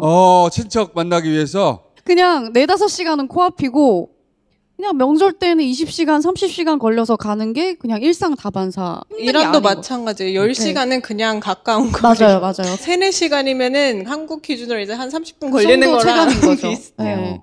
그래서 4-5시간 그 떨어진 곳에 사는 그 A는 롱디라고 말할 수 없어요. 그게 무슨 롱디예요? 내가 보기에 제일 쉬운 건 프랑스야. 그쵸. 한 번만 식사하고 집에 가면 돼요. 그렇죠. 네네. 이란은 약간 무조건 서로 대면하고 만나야지. 그래서 일주일에 가족 모임이 평균적으로 한 3-4번? 일주일에? 네. 피곤하다. 집에 있으면 전화해서 집에 혹시 있냐 하면서 올라와가지고 뭐 본인들이 와서 밥할 때도 있고 되게 너무 서로 힘들다. 만나는 걸 좋아해요. 핀란드에서 그렇게 하면 싸워요. 휴일인데 왜 스트레스 받게 하냐. 이제 우리는 반대로 많이 만나면 정이 떨어진다고 맞아, 해요. 맞아요. 네. 그러니까 이란하고 이집트하고 네, 비슷해요. 둘이 만나야 돼. 둘이 만나고 비슷해요. 중국도 가능할 것 같은데. 네, 그쵸. 핀란드하고 이란은 안 되겠어. 프랑스도 안 개인주의가- 되고. 프랑스하고 이집트도 안 될 것 같아. 예를 들어서 뭐 여행 가요. 근데 여행 갔을 때는 지나가요. 지나가요? 근데 지나갔을 때 커피 한 잔 갈 수 네, 있죠. 맞아요. 그래서 아. 굳이 가서 뭔가를 안 해도 사랑하고 맞아요. 네. 서로 아니까 네, 둘 다 맞아요. 서로를 힘들게 하지 말자. 엄마도 힘들어요. 우리는 할머니, 할아버지가 그래도 연세가 좀 있으시니까 1년에 한 번 보면 몇 번 핀란드 같은 경우에는 그냥 애를 여름에 한 달 동안 그냥 거기로 보내요. 부모는 힘드니까 맞아요. 애만 보내는 애만 거. 보내고 그랬을 어른끼리는 그냥 그럼. 집에서 쉬자. 이집트는 그냥 부모님과 같이 사는 거예요. 자기네 형도 결혼해서 엄마랑 같이 살고 있고 하여튼 핀란드하고 이집트는 결혼하지 마. 완전히 안 돼요. 완전히 따로 살아도 오케이, 오케이. 거리가 멀지 않아야 돼요. 옆에서 살아야 돼. 그리고 엄마가 너 오늘 뭐 해 먹어? 나 오늘 삼계탕 먹어. 그러면 엄마 집에 와서 같이 식사하고 와이프가 진짜 와이프를 싫어해. 데리고 와. 그러면 와이프가 좋아하죠. 와이프를 더 싫어해. 한국에서도 그런 거 되게 시어머니와 싫어해, 전 진짜 드라마에서 한국에서. 봤습니다. 그러니까 이집트에서는 같은 공간에서 사는 게 아니라 같은 집에 사는 거예요. 같은 건물. 네. 같은 거 아니에요? 그게 그거지. 아니요. 그래도 우리는 효도를 바라보는 시각이 좀 달라요. 한 번씩 전화를 해서 잘 지내는지, 그리고 부모님에게 자유를 주는 게 효도라고 하는 나라가 있는데 이집트는 그 자체가 불효라고 생각해요. 이집트 남자의 국제 결혼 확률을 굉장히 떨어뜨리고 있어 지금. 아니요. 이렇게 시각이 아니, 다르다는 거예요. 그런데 본인은 안 그렇다고 얘기해야 돼. 이집트 문화가 그렇다. 본인은 결혼하고 나면 그렇게 할 거야? 이집트는 이렇지만 나는 그렇지 않다고 거짓말해야 돼. 이집트는 그렇지만 저는 그렇지 않습니다. 거짓말. 안 그러면 평생 혼자 살 수 있어. 자, 이번 주 여기까지 하겠습니다. 감사합니다. 감사합니다.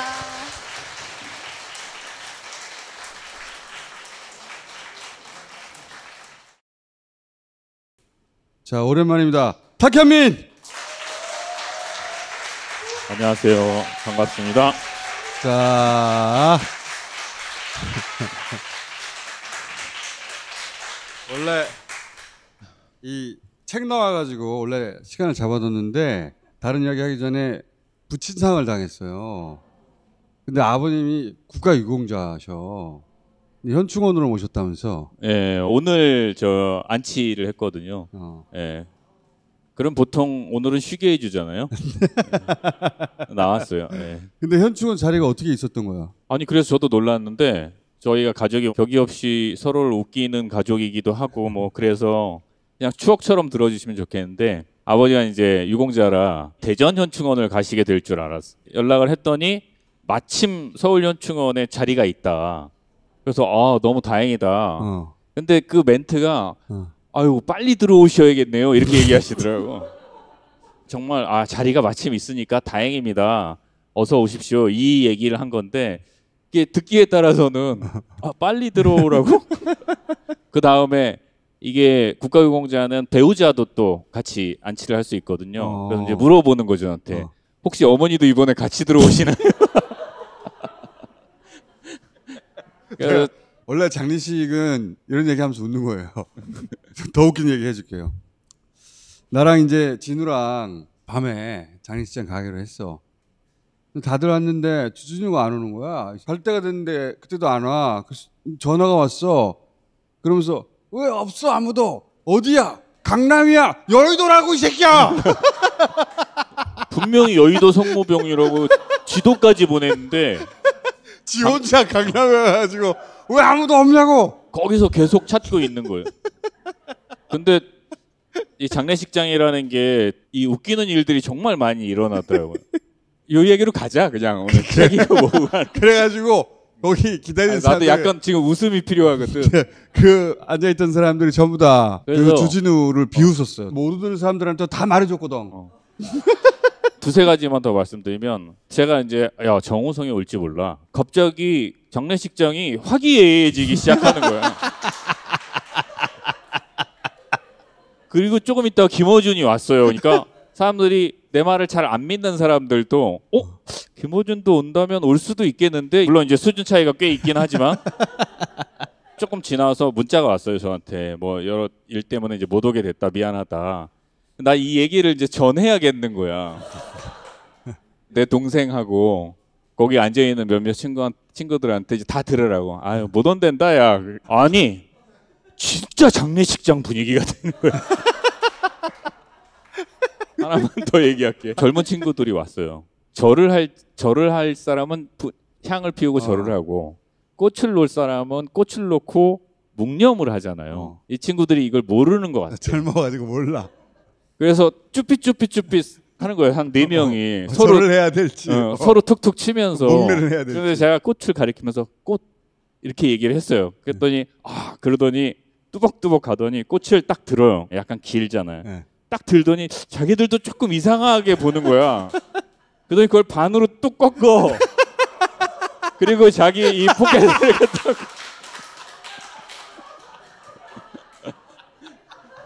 그런 일도 있었습니다. 하여튼 현충원에서 모시고 그것도 참 아이러니한 게 제가 그 현충원의 국가유공자 모시는 의전 형식을 자문한 적이 있었거든요. 근데 우리 아버지를 그 같은 형식으로 모시게 될지는 몰랐는데 어쨌든 많이들 와주셔서 정말 감사했습니다. 예, 고맙습니다. 예. 자, 공지부터 하면은 김어준 씨 방송이 끝난 다음에 탁현민의 오버타임이라는 프로그램을 한 4, 5개월 정도 진행했던 적이 있었어요. 작품성도 아주 좋았고 그래서 많은 사람들이 뉴스공장이 위험하다, 시간대를 바꿔야 된다, 그런 이야기들이 나왔는데 아마 그래서인지 어느 날 저를 하차시키더라고요. 자, 10월에 리부트합니다. 그리고 자, 10월 11일. 어? 10월 11일. 10월 10일? 네, 11일. 아, 10월 11일. 사장님 아니세요?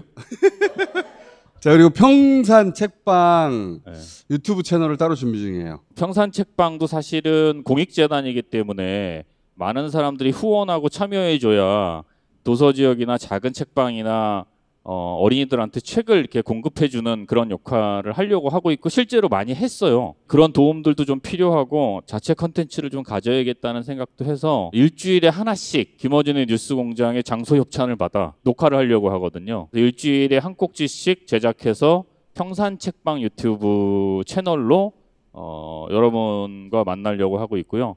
대통령도 일주일에 한 권의 책을 직접 소개하는 코너를 하시기로 하셨습니다. 이렇게 얘기해야 하시겠지. 얘기 아직 안 되는데 공표한 거야? 아, 이제 나도 뭐 조금 그냥 막 나가는 것 같아. 아, 근데 이제 하실 거예요. 문 대통령이 요새 이 수사 들어오는 걸 어떻게 받아들이고 계시오? 제가 일부러 제 생일에 찾아뵀었거든요. 생일날 저도 다른 계획이 무궁무진했음에도 불구하고 왜 웃어요? 왜 내가 안 믿지? 그냥 여러 재롱만 부리다 왔어요. 근데 이제 분명한 건 있죠. 아주 확실하게 처리하실 거라고 생각해요. 그렇지. 굉장히 유능한 변호사였거든요. 왜 자꾸 윤석열 대통령이 문재인 대통령을 향해서 정치 보복을 한다고 얘기하는지 모르겠는데 그렇게 얘기하지 않는 사람은 총수밖에 없는 것 같은데 정치 보복이랑은 자기가 뭔가 좀 당해야 보복을 할 거 아니에요. 그렇지. 그러니까 내가 김어준에게 보복한다 이런 건 있을 수 있죠. 근데 김어준이 나에게 보복할 일이 없잖아요. 그런 표현은 매우 잘못됐고 자격지심 그리고 그 외에는 뭐 수많은 정치 평론가들이 더 잘 평론하고 이야기를 하고 있지만 그런 것들의 발로가 아닐까. 대통령 그런 거 신경 안 쓰고 원칙대로 처리하실 거라고 믿습니다. 그리고 언젠가 제가 이 자리에서도 얘기했었는데 제가 문재인이라는 사람과 문재인 대통령이라는 분을 신뢰하는 이유는 그분은 제가 일할 때 한 번도 거짓말을 하지 않아도 됐어요. 내가 생각하고 실제 있었던 일만 얘기하면 됐어요. 사람을 옹졸하게 만들지 않는 대통령이었다고 생각해요. 그만큼 어떤 공격들이 있어도 원칙대로 잘 헤쳐나가실 분이다 이렇게 생각합니다. 그러니까 문재인 대통령이 우리 사회 좀 봐줘. 이런 말을 할 수 없는 사람이에요. 그분은. 그 양반은 그런 말을 못해요. 그냥. 자, 이게 얘기하면은 또 되게 잘난 척할 것 같은데 사실은 김어준도 이것 좀 봐줘라든지 부탁을 잘 하지 않아요. 이 사람은 그런 거. 명령을 해요. 해.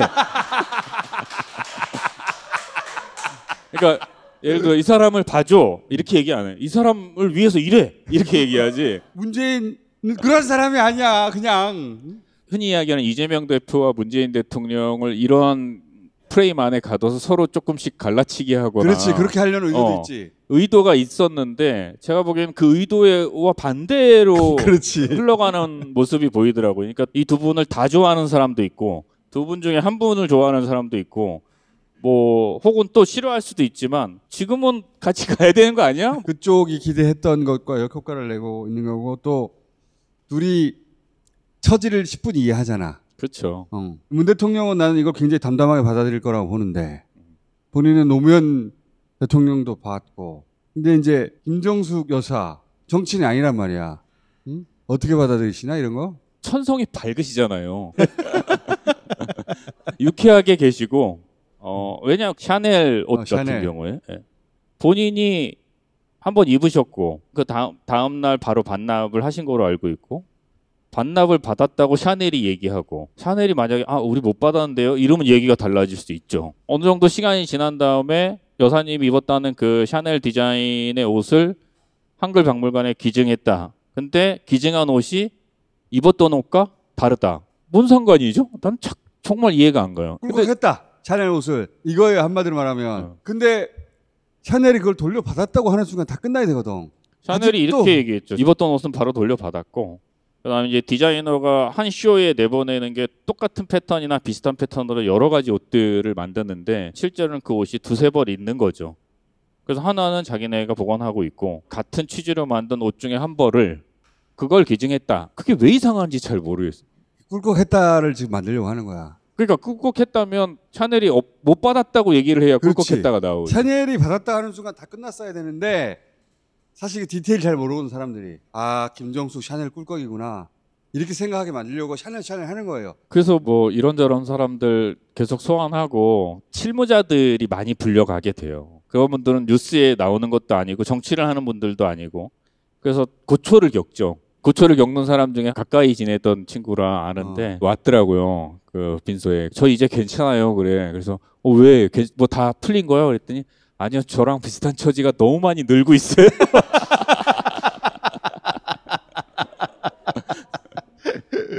계속 괴롭히는 것만으로도 사람들이 마음이 약해지거든요. 빈틈이라도 있을까 봐 계속 괴롭히는 거예요. 그리고 기사는 낼 수 있잖아. 계속. 뭐가 있는 것처럼. 중요한 게 이제 총체적인 진실인 거잖아요. 진실과의 싸움에서 진리가 없다. 그렇게 생각합니다. 전.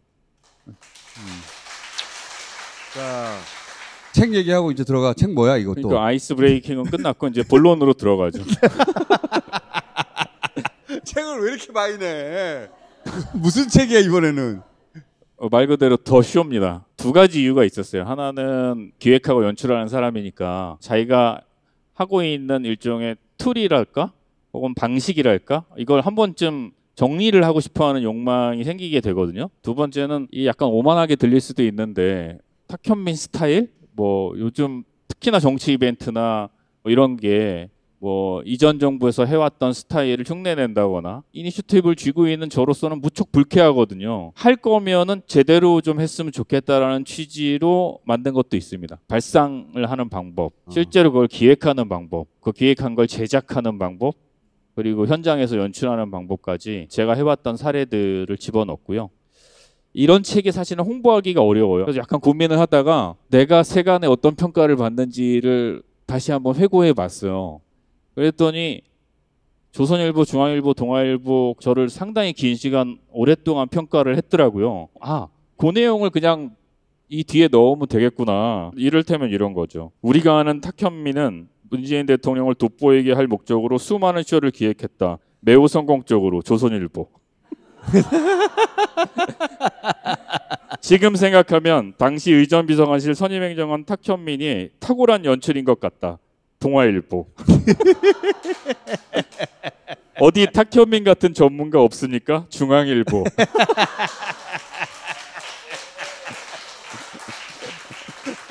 들어가 이제. 네. 오버타임에서 만나고 또 평산책방 유튜브도 아마 제가 나올 수도 있으니까 만나고 그 전에 서점에서 만나고 저희 아버지 마지막으로 가는 길에 많이들 애도해 주셔서 아들로서 또 한 사람으로서 너무 감사드립니다. 김호준에게도 고맙습니다. 감사합니다. 자, 여기까지 하겠습니다.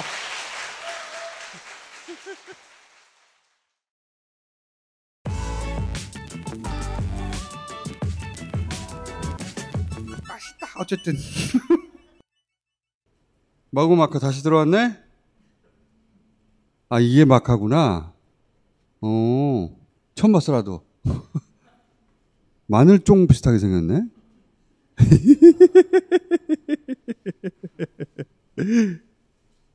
이렇게 생겼구나. 3+2는 처음 봤네 내가. 추석 행사하고 있습니다. 마구마카. 자, 이번에는 윤건영 의원을 모시겠습니다. 안녕하십니까.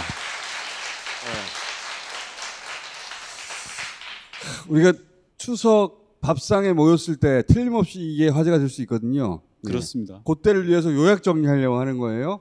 우선 문재인 뇌물죄. 네. 이게 사위가 월급을 받았기 때문에 딸에게 용돈을 안 줘도 돼서 그 월급이 뇌물이다. 대한민국 역사상 최초로. 보니까 원래는 제3자 뇌물죄로 엮으려고 그렇죠. 했던 것 같아요. 처음에 전주지검에서는 제3자 뇌물죄를 계속 이야기했어요. 제3자 뇌물죄가 뭐냐고 하면 공무원이 부정한 청탁을 받아서 자기가 가진 힘을 이용해서 압력을 행사해서 일을 되게 하는 거거든요. 근데 자기가 안 받고 제3자가 받게 한 거예요. 네. 박근혜가 삼성으로부터 부정한 청탁을 받고. 네. 예. 맞습니다. 최순실에게 말을 사주게 만들었죠. 맞습니다. 제3자 뇌물죄의 핵심은 부정한 청탁을 받았다라는 데 있거든요. 그런데 문재인 전 대통령은 그 어디에도 부정한 청탁에 아무것도 없었어요. 앞노래 지져도 그게 지져도 안 안 나와요. 그러니까 뇌물죄로 간 거예요. 처음에는 틀림없이 문 대통령이 그런 청탁을 받고 맞습니다. 그러니까 중진공 이사장으로 나를 임명해 달라는 부탁을 받고 네. 그래서 문 대통령이 지시를 하고 대신 사회를 취직시켜 주고 맞습니다. 사회가 받은 돈은 그 제3자 인물이 되고 그렇죠. 이렇게 하려고 그랬는데 그 부정한 청탁이 없고 아무리 그렇죠. 뒤져봐도 네. 문 대통령이 지시한 것도 없고 네. 없으니까 실제로 중간에 걸 빼버리고 사회가 받은 건 뇌물이야. 월급을 받았으니까. 월급을 받았으니까 네. 뇌물이야. 네. 이게 성립되려면 그 우리 사위 있는데 취업 좀 시켜줘. 네. 그 말 해야 되거든요. 내가 계속 말하죠. 문재인 대통령 죽었다 깨어나도 그걸 못하는 사람이에요. 그게 안 돼. 도저히 안 되시는 분이에요. 제가 한 20-30년 배워왔는데요. 전 사위가 원래 증권회사를 다니시던 분이셨어요. 증권회사 잘 다니다가 문재인 대통령을 너무 존경해가지고 로스쿨에 진학해서 자기도 인권 변호사가 되겠다고 증권회사를 그만두고 로스쿨 준비를 했어요. 네. 그렇구나. 네, 결혼하고. 대우증권이었던데 보니까. 맞아요. 대우증권 그때는 다니다가. 대우증권이 1등이에요. 1등 증권사 다니는 잘 나가는 증권맨이었어요. 근데 이제 장인어른의 본을 따르겠다. 인권 변호사가 되겠다. 그래서 잘 나가던 증권회사를 그만두고 로스쿨 시험을 봤는데 이게 히트인데 경희대 로스쿨 시험을 본 거예요. 문 대통령의 코스를 따라간다고? 네, 그렇죠. 근데 당시에 문재인 그때는 대통령이 아니었죠. 경희대 그칠 쳐다보지도 않으시더라고요. 원래 그런 분이잖아요. 네, 원래 그런 사람이에요. 노무현 대통령 시절에 가족들 맞습니다. 청와대 절대로 근처도 오지 못하게 만들었죠. 네, 여사님뿐만이 아니라 가족들도 뭐 아예 못 오게 했죠. 그런 일을 절대로 못할 사람이에요. 이거 내가 사람들이 문 대통령 만나본 적이 없으니까 직접 답답하네. 절대 못해. 그 양반은 절대 못해. 예, 절대 못합니다. 예. 저도 그런 절대 못하거든요. 그래서 너무 잘 이해가요. 게다가 사이가 증권회사도 다니고 게임회사도 다녔단 말이에요. 멀쩡한 직장인이에요. 네.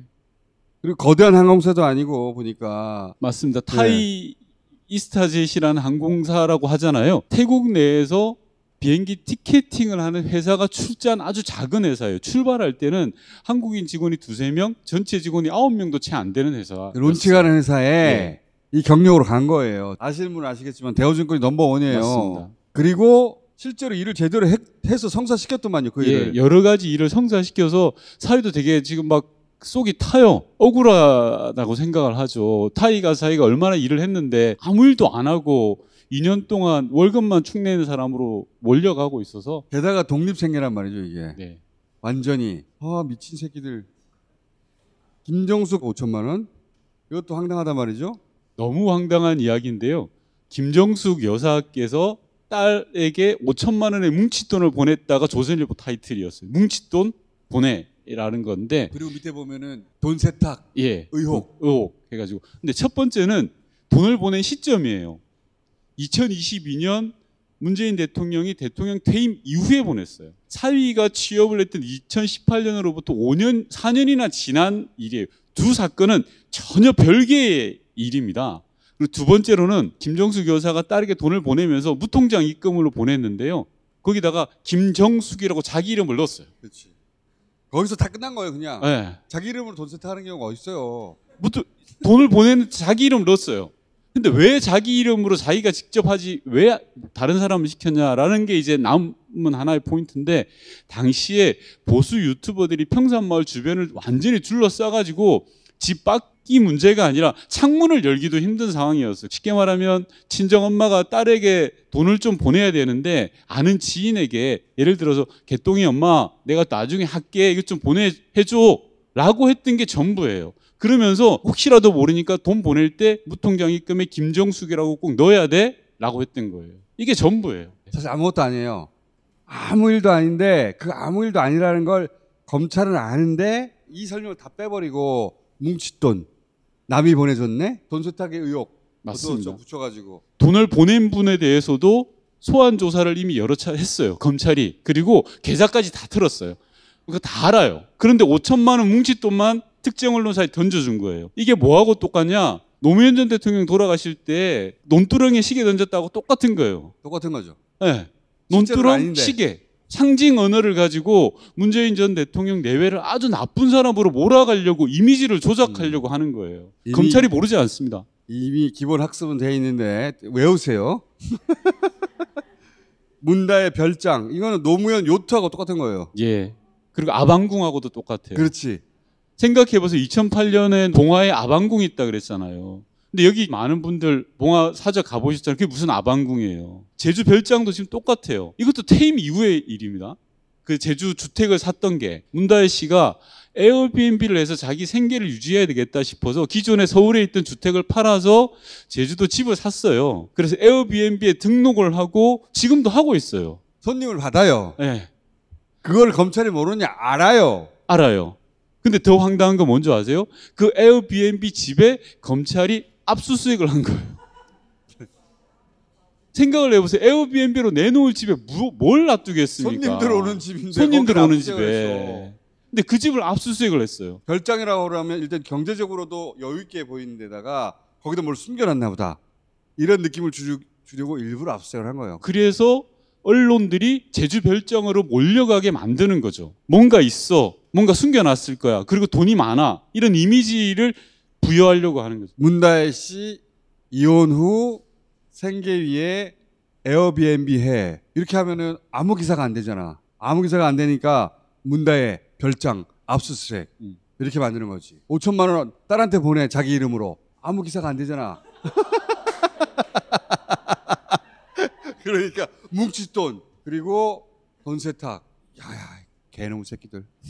검찰이 그림을 그리고 그 그림대로 언론이 받아 써주고 그렇게 막 몰아가서 노면을 그렇게 만들었고 맞아요. 조국을 그렇게 만들었죠. 또 하려고 하는 거야.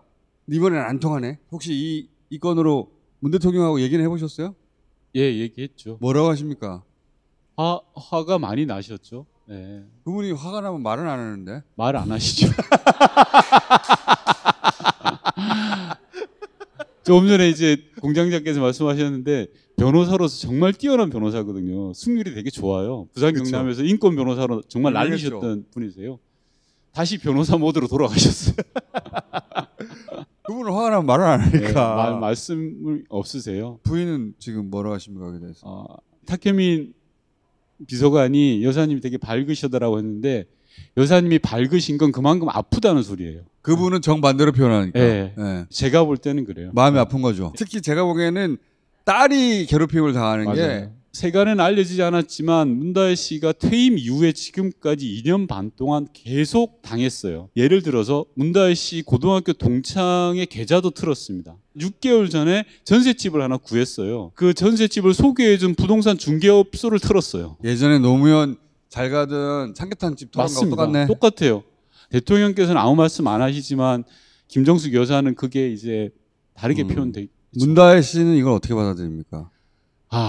성격이 어느 쪽을 닮았어요? 여사님 쪽을 닮으셨나? 되게 화가 많이 나죠. 다혜 씨도. 네, 화가 많이 났겠죠. 네. 더군다나 전 남편이 또 거론되고. 맞아요. 많이 괴롭죠. 네, 화 많이 날 거예요. 진짜. 예. 대통령을 했던 부모님이잖아. 그러니까 본인이 뭘 하고 싶어도 말을 마음대로 못 하겠지. 맞아요. 문재인 대통령 내에 아들이 또 한 분 계시잖아요. 그렇죠. 그 아들도 엄청 당했거든요. 근데 아들은 잘 싸웠어요. 네, 잘 싸웠어요. 대통령일 때도 예. 아버지는 대통령이지만 나는 나다. 맞아요. 예. 이제 아무도 안 건드려요. 예. 워낙 대차게 잘 싸웠고 다 이겼거든. 그렇죠. 근데 그 과정이 또 힘들었어요. 몇 해 동안 뭐 불법 취업이다 뭐다 그래가지고 제가 예전에 청와대에 있을 때 그 문종욱 씨한테 아 그만 싸워라. 보통의 대통령 가족 자녀들이 그걸 받아들이고 삼키고 그랬거든요. 문재인 맞아요. 씨는 처음부터 들이박았어요. 네. 성격이 아버지 닮았어. 예. 저도 이제 통상의 참모들처럼 그냥 좀 있으면 넘어갈 거예요. 좀 참으시죠라고 제안도 했는데 제가 결정적인 순간에 딱 말문이 막혔던 게 문주동 씨가 이런 말을 했어요. 제 아들한테 제가 뭐라 그럽니까? 그러더라고요. 전 싸워야 됩니다. 맨 처음부터 싸워서 거의 퇴임까지 계속 싸웠는데 그 싸움에서 한 번도 진 적이 없기 때문에 맞아요. 이제는 안 건들더라고. 네. 근데 문다혜 씨는 이제 퇴임 이후에 이게 시작된 거니까 맞습니다. 일단 여기까지 정확하게 이해하고 계시면 됩니다. 윤건영 의원을 다시 부를 일이 없어야 되는데 맞아요. 저는 좀 안 나왔어요. 윤건영 의원으로 채널이 이제 통일됐거든요. 자, 오늘 여기까지 하겠습니다. 감사합니다. 감사합니다.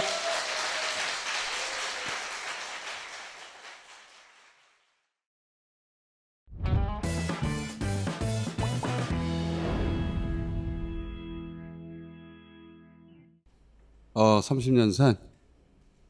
자, 이벤트 중입니다. 이번 주까지만 한다고 합니다. 30년 산. 30년 산에 올리브 오일도 준다. 자, 다섯 분을 모시겠습니다.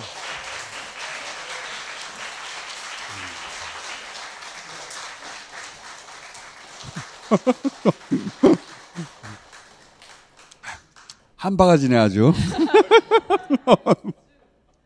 먹고 갑시다 이거. 브리오슈와 굉장히 잘 어울리는 30년산 발사믹. 30년. 네, 30년은 이번 주까지 세일하고 있습니다.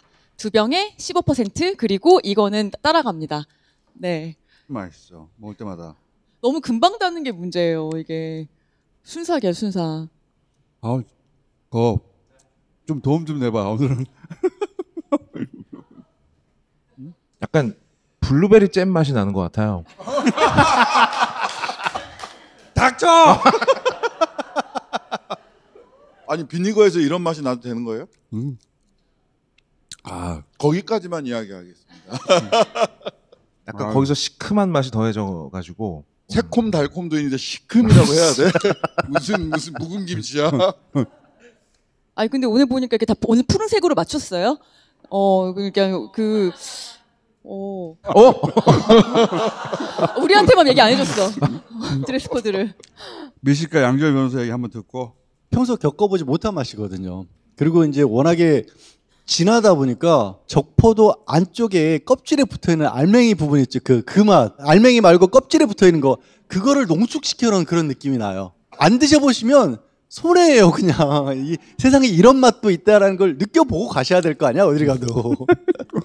30년산이 지난주에 진짜 큰 성원을 받고 이번 주까지 또 한정으로 이렇게 올리브유까지 세트로 이거 선물로 드리는데요. 이번 주 한정 제품이고요. 제가 여러분께 누누이 말씀드렸지만 제가 바를 차렸습니다. 네, 정말 이 발사믹, 잡사바. 네.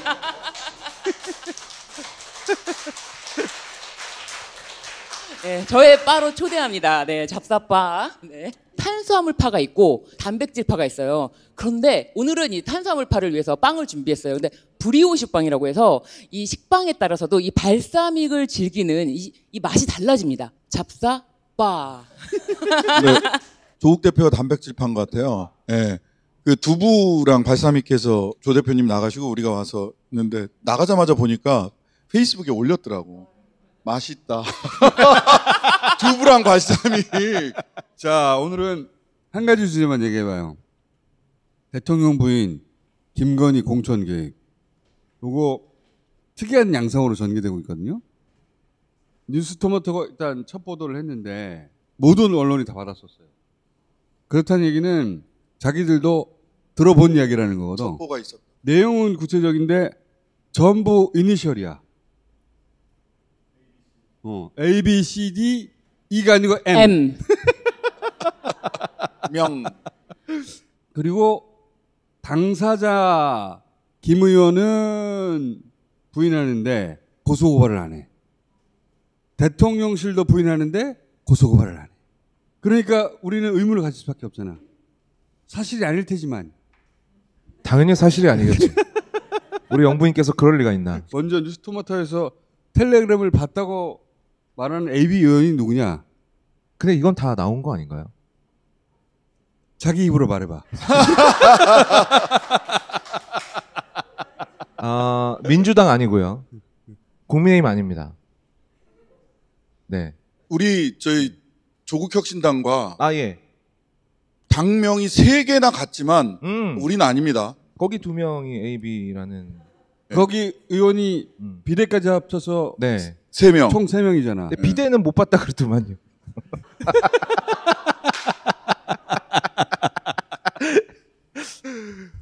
자, 이 사건이 터지자마자 이준석 의원이 그것은 조언일 수 있다. 조언. 선의의 조언. 실드 치는 듯한 그런 뉘앙스잖아. 욕을 먹었거든? 이걸로? 근데 나는 그거 보자마자 아하. 그런 일이 있었다는 건 인정을 한 거죠. 봤다는 걸 인정해버렸어. 네. 자기가 있었다. 부분 봤다고 얘기를 했는데 그래가지고- 어떻게 하면 텔레그램을 부분 볼 수 있는지. 또 한 사람의 의원. 네. 네. C로 시작하는 영어로 C인가요? C. C 맞네. 네. 시사인에서 같이 방송을 하면서 같이 하셨더만. 네, 얘기를 했죠. 아니 당신은 C인데 왜 B라고 나오냐. 뭐 그냥 그랬다고요. 뭐 예. 그랬더니 아무 말도 안 하고 얼굴이 빨개지더라고요. 김영선 전 의원이 컷오프 되고 나서 거기 우리가 이름을 잘 모르는 그 당 있잖아. 그 당의 문을 두드린 것 같더라고. 그냥 문을 두드리면 당신 뭘 갖고 왔냐라고 물어볼 수밖에 없잖아요. 이거 보라며. 이거 보라고. 이거. 이게 터진다고 이거. 이러면서 이게 쫙 보여줬다는 건데. 아, 그렇게 말했대? 그랬다고 하더라고요. C는 뭐 김영선 전 의원의 참모라고 하고 D는 뭐 당직자라고 하니까 가까이 있었던 사람인가 보다. 근데 이제 M은 E가 아니고 M이잖아. 실명을 거론하는 분이 있죠. 근데 이제 거론된 분이 나 아니야라고 하지는 않고 있으니까. 근데 이 AB보다 더 중요한 질문이 있어요. 만약에 이런 일이 있었다면, 만약에야 없었겠지. 전 이건 모두가 A와 B의 농간이라고 생각합니다. 왜 대통령 부인은 그러면 김영선 전 의원에게 창원 의창에서 다른 곳으로 가라고 했느냐? 왜? 현직 검사가 출마하려고 그랬었잖아요. 창원 창원 의창에 현직 검사가 누가 봐도 출마하겠구나. 현직 검사 네. 중에 국민의당 입당도 하고 출판 기념회까지 하고 한 부장검사가 있었어요. 네. 그 사람이 근데 이 지역을 찍었다고. 창원 의창은 최근 30년간 꽂으면 민주당이 당선된 적이 한 번도 없어요. 꽂으면 되는 거라고. 근데 옮기라고 했던 것은 김해 갑이야. 여기는 노무현 대통령 고향이야. 최근 4번 연속으로 민주당이 당선됐어. 이번에도 민주당 됐어. 가만히 있으면 당선되던 곳에서 옮기면 거의 당선 안 될 것으로 가라고 했다는 거 아니야. 그러면 김영선 전 의원을 위해서 가라고 한 게 아니라 그 자리에 대신 사람을 넣으려고 한 거 아닐까? 이렇게 의문을 거업이 가진 거지. 네. 그건 맞아요.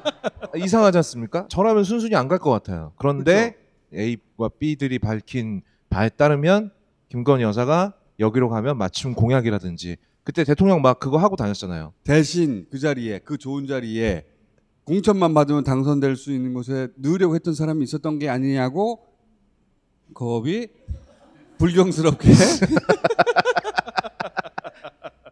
총수야말로 지금 제자리에 누구 넣으려고 그러는 거예요? 나 그냥 날려버리고. 근데 거기 도전한 사람이 그때 3사람이었다고. 한 사람이 지금 말한 그 검사, 또 한 사람이 대통령실 행정관이 한 사람이 있었어. 또 한 사람은 지방경찰청장 출신이 하나 있었고. 근데 결국은 이 지방경찰청장 출신이 됐거든요. 셋 중에 한 사람일 거 아니야, 최소한. 그러니까 이건 사실 한동훈 대표가 제일 정확하게 알고 있을 텐데. 청장 출신이 결국은 됐는데 그럼 한동훈이 이긴 건가? 아니면 그 사람이 혹시 대통령 부인이 민 사람인가? 만약에 한동훈 대표가 민 사람이 아니라면 굳이 카톡을 씹을 이유는 뭔가? 라는 의구심은 들지 않나요? 안 드러나네요. 그때 한동훈 당시 비대위원장이 그랬거든요. 원희룡 당시 뭐라 그래야 돼? 원희룡 지금은 백수인가요? 그 양반? 네. 그 양반이 막 이제 한동훈 대표를 막 공격을 하다가 당시 한동훈 비대위원장이 내가 입을 열면 정권이 흔들릴 거라서 말하지 않겠다라고 얘기를 했어요. 그러니까 한동훈이 그 말을 하자마자 원희룡은 문자 씹은 사건에 대해서는 입을 싹 닫아버렸어요. 그래서 대통령실에서 그 김영선 전 의원과의 그 텔레그램 메시지 자체를 부인한 게 아니라 결과적으로 좌절됐기 때문에 개입이 아니다라고 이야기를 하는 거 보면은 창원 의창에 최종적으로 공천을 받은 사람도 김건희 여사가 미는 사람은 아니었다라는 그런 뉘앙스가 논리적으로는 그러네. 네, 그런 뉘앙스가 있지 않을까. 그러면은 지금 남은 사람 두 사람으로 줄어들었네. 검찰 출신이냐 아니면 행정관 출신이냐. 행정관이. 더 중요한 질문 하나 더 있어요. 뉴스토마토 편집국장이 글을 하나 더 썼거든요. 한동훈은 다 봐라. 무슨 말을 하냐면 20대 대선 직후였던 6월 국회의원 보궐선거에서 연고도 없던 경남 창원 의창의 김영선 전 의원이 갑작스럽게 공천된 경위에 김 여사와 문재인 와 의원이 모종을 했다는 의심도 갖고 있습니다. 나 사실 이 의문을 가졌었거든. 아무리 대통령 부인이라고 해도 그렇지 거기서 공천만 받으면 당선될 수 있는 곳에서 옮기라고 한다고 그렇게 쉽게 옮기나? 지역구 의원이? 김기현 나 당대표보다 나 지역구가 더 좋아 하고 지역구를 가버렸잖아. 지역구 의원은 한 번 꽂히면 안 움직인단 말이에요. 그런데 텔레그램 문자를 받고 자기 지역구를 포기했다는 건가? 근데 이 뉴스토마토의 새로운 의혹 제기는 뭐냐면 지난 대선 직후 6월 보궐선거 2년 전 그때 창원 의창에 김영선 전 의원이 공천된 것부터 이미 대통령 부인과 MC Y 의원이 역할을 했다는 의심이 있다. 이 의혹이 사실은 이야기가 달라지죠. 애초에 보궐로 그 자리에 꽂아준 거야. 이 의혹대로면. M과 Y가 모종의 역할을 했다라고 하는 것은 새로운 정보인데 언니 동생 하는 사이에서 꽂았다라는 거는 여의도에서 파다했던 얘기죠. 소문은 있었지만 M과 Y를 거론하며 얘기하는 건 처음이란 말이죠. 대통령 부인이 애초에 거기 꽂았기 때문에 옮길 수도 있는 거죠. 대통령 부인이 옮기라고 할 때 옮길 수밖에 없었던 게 아닐까? 새로운 의혹적이죠. 그리고 이 시점에 공천장에 도장을 찍은 사람이 당시 대표인 이준석 지금 현 의원이잖아요. 그렇죠. 그 이야기까지 당연히 나올 거를 알고 이 보도가 나오자 선의의 조언 아니냐 이런 식으로 발을 빼면서 이게 왜 중요한 질문이냐면 이때는 대선 직후예요. 힘이 제일 막강할 때예요. 지방선거하고 보궐선거하고 했잖아요. 그러면 그 한 사람만 했을까? 2년 전에? 설마. 라고 거업이 후속 질문을 할 수 있지. 나는 그렇게 생각하지 않지만. 예. 꽂으려면 어떻게 한 사람만 꽂아. 이게 내 마음대로 되면 막 재밌을 건데. 여긴 얘 꽂고 여긴 얘 꽂고 막 이러면 되게 재밌었을 것 같아. 그렇게까지 많이 나가길 내가 바란 건 아니야. 아니 근데 너무 많이 나가는 것 같다. 이번 총선에 윤한 갈등이 있었고 그래서 대통령이 어떻게 했는지가 주기환하고 이원모 두 사람을 보면 알거든요. 주기환은 누구냐면 광주에 있을 때 수사관 했던 사람이잖아요. 뜬금없이 갑자기 광주시장 후보로 국민의힘 2020년에 나왔다가 떨어졌어요. 그랬다가 갑자기 총선 때 비례대표 뒷번호를 받았다고. 그러니까 뒷번호를 받으니까 갑자기 나 안 해 하고 번호를 반납해버려요. 그렇지. 예. 그랬더니 이틀 뒤에 대통령실에 민생특보라는 없던 자리를 만들어가지고 민생특보에다가 임명을 합니다. 번호를 쉽게 내던지느냐? 잘 그렇지 않습니다. 그걸 내던졌을 때는 대통령이 야 일로 와 너 챙겨줄게 라는 말을 듣지 않고 그거를 그 번호를 뒷번호를 내던졌다? 대단한 사람인 거죠. 저는 대단한 사람인 거에 한 표 일단. 그 다음에 이원모를 보세요. 이원모는 원래 강남 쪽에 공천을 준이 많이 했어요. 근데 갑자기 용인해줬어. 여기서 윤한 갈등이 한 차례 있었다고 봐요. 그러니까 대통령이 또 뿔따구가 났어. 그러니까 어떻게 하느냐. 용인에 가서 민생 토론회를 합니다. 이원모 후보의 공약이 99% 일치하는 대통령의 발표를 해요. 그래서 그때 공직선거법 위반 아니냐라고 하는 논란이 크게 일었습니다. 얘를 빼? 너 그러면 용이냐? 그럼 내가 가서 민생토론회에서 당선시켜줄게. 그렇게까지 했는데도 떨어졌어. 그러니까 대통령실로 다시 부릅니다. 이원모는. 이원모를 다시 불러드렸죠. 네. 주기환은 어떻게 했느냐? 최근에 연합자산 주식회사라고 해서 연복 3억 3천짜리 상임감사를 딱 줍니다. 내가 대통령이야. 너 대통령실로. 내가 대통령이야. 민생토론회. 이런 식으로 한 것이 아닌가. 이건 그냥 객관적으로 드러난 팩트만 갖고 얘기하는 거예요. 추가적인 질문이 있을 수 있어요. 그러면 한동훈 당시 비대위원장은 다 쳐냈나? 아이, 네버. 다 쳐냈나? 안 쳐내고 받은 건 없을까? 이준석 대표가 지금 이런 식으로 쉴드를 치고 나온 것도 같은 맥락으로 생각해 볼 수 있지 않을까? 무슨 말이야 그게? 설명까지 해가면서 위험에 빠지고 싶진 않아요. 아니, 저는 주기환, 이원모 두 건을 보면 분명히 그 안에서 네 분이 있었고 지방선거 때는 이준석이었잖아요, 대표가. 네네. 그때는 안 그랬을까? 이게 그냥 논리적 추론이에요. 논리적 추론. 그 참 논리적일세 사람이. 사실은 기만 갈등인가요? 라고 묻는 게 정확하지 않을까. 왜냐하면 지금 계속 공천 개입, 여사와 텔레그램 메시지를 받았다라는 것이 지금 김웅 전 의원도 그런 얘기 했잖아요. 그런 얘기 많이 들었다. 그리고 된 데도 있고 안 된 데도 있다. 그러면 당시 비대위원장과 실질적으로 갈등이 있었던 사람은 김건희 여사가 아닌가. 이 질문이 나와야 되지 않을까요? 희한한 갈등이네. 희한한 갈등. 당시 김건희 여사한테 텔레그램 받았다. 나 공천해준다 하더라.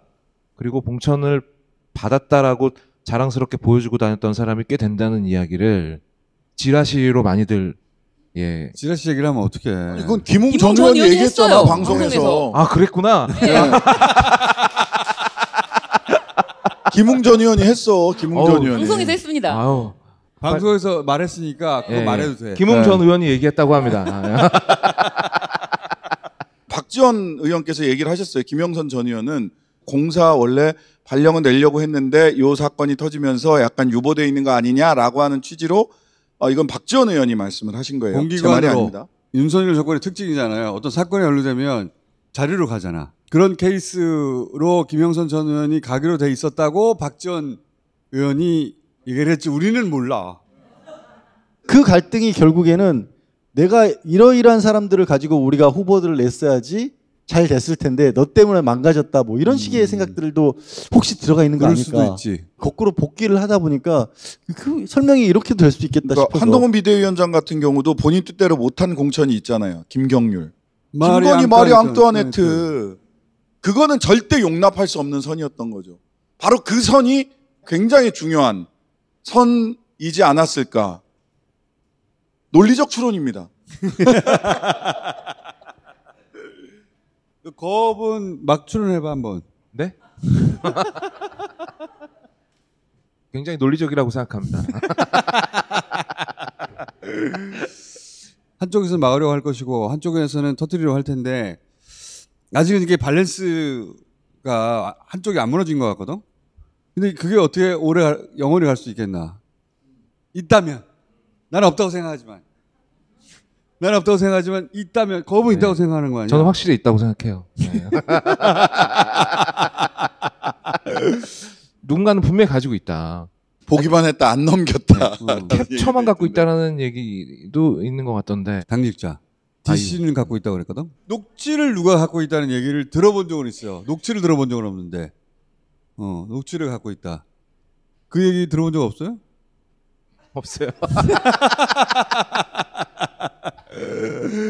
그 엠모 씨가 김건희 여사를 언급하는 녹취가 있다라고 저는 들었어요. 저는 이게 결국은 드러날 수밖에 없다라고 생각을 하는데요. 왜냐하면 텔레그램은 서로 주고받는 거잖아요. 말하자면 증거 공동체예요. 합리적 선택 이론에 따르면 끝까지 이걸 붙들고 있으면 자기들에게 가장 유리하지만 내가 먼저 까지면 내게 먼저 상대방이 내 죄를 먼저 밝히면 내가 불이익이 커지거든요. 그래서 서로 격리돼 있으면 둘 다 불게 돼 있어요. 예, 죄수의 딜레마가 그거잖아요. 누군가는 먼저 말할 수밖에 없어요. 왜냐하면 상대방이 먼저 말하면 내가 불이익이 너무 커지거든. 상대의 프레임대로 설명되니까 사건이. 네, 상대의 프레임대로 설명이 되니까. 그거를 하려면 그게 일어나는 필요한 게 이제 외부의 힘이죠.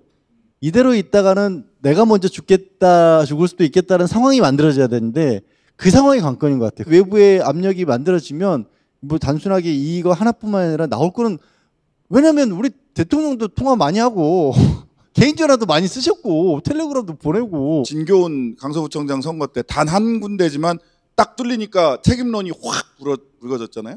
부산 금정이나 강화 10월 재보궐선거에서 여기가 뚫린다. 국민의힘 안방이잖아요. 거기가 뚫린다 이러면은 난리가 날 겁니다. 누구 책임이냐. 그러니까 한동훈이 정말 비겁하게 발을 뒤로 뺀 게 자기 첫 선거잖아요. 당대표 되고 공천권 행사를 안 하고 부산시당에서 알아서 해. 인천시당에서 알아서 해. 근데 그렇게 발을 뺀다고 해서 한동훈 책임이 아니냐. 그럼 내전이 벌어질 거다라고 저는 감히 논리적으로 추론해 봅니다. 아니, 그러면은 한동훈 대표가 10월 달에 쫓겨날 수도 있거든요. 그럼요. 나는 그건 너무 슬퍼. 아직은 헤어지고 싶지 않아. 난 지지자잖아. 공식적으로. 사생팬. 그런 생각 하나 봐. 아, 이거 대통령 지지율 때문에 이렇게 된 거 아니야? 논리적으로는 한동훈 대표 쪽에서 뭔가 터질 수도 있다는 얘기예요? 그 상황에 부딪혀서 내가 밀려나냐. 증거 공동체에서 자기 프레임으로 그 증거를 해석해서 빡칠 수 있다니까. 그거를 우리가 좋아해야 되냐? 나는 일단 한동훈하고 사랑을 좀 더 나누고 싶어가지고. 너무 빠른 이별이야. 그건 안 돼. 10월 달에 확실히 리스키예요. 10월 16일 얼마 안 남았단 말이야. 추석 지나고 바로야 이제. 이제 볼 날이 한 달밖에 안 남았어요. 한동훈 대표가 그 어려움을 증거 공동체에서 먼저 탈출하는 것으로 어려움을 이겨 나갔으면 합니다. 극적으로 위기를 바랍니다. 기회로. 이번에 나올 조커, 네. 폴리아데라고 이제 네. 스피노프가 또 나오는데 그 폴리아데가 그 네. 공유 정신병이래요. 그러니까 공유 정신병이요? 정신병도 전염이 된다면 그런 식이라는 거죠. 네. 그러니까 조커하고 할리퀸이 네, 같이. 그렇죠. 조커랑 할리퀸이 이제 그런 식으로 사랑을 나누는 거예요. 누가 할리퀸이라는 겁니까? 우리는 정신 똑바로 차려야 됩니다, 지금. 네. 실제로 존재하는 병이에요? 공유 정신병. 뭐 실제로 그 존재하는. 증상이 어떤 거예요? 사례가 있지 않아? 우리나라에?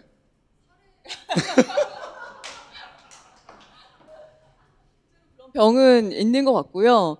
그러니까 조커의 정신적인 문제를 같이 이제 그 정신적인 세계를 공유하는 거죠. 정치판에서 이제 흘러가고 있는 것들이 너무 화가 나고 진짜 욕이 나오는 거예요. 어떻게 진짜 그 욕 어떻게 해요, 평상시에? 네. 혼자 욕을 있을 때는 개새끼 이런 건가? 혼자? 욕이 나올 때는 어떻게 해요? 제 평소에는 진짜 욕을 안 하는데. 그러니까 할 때는 어떻게 해요? 네. 그러니까 진짜 알고 싶어요. 요즘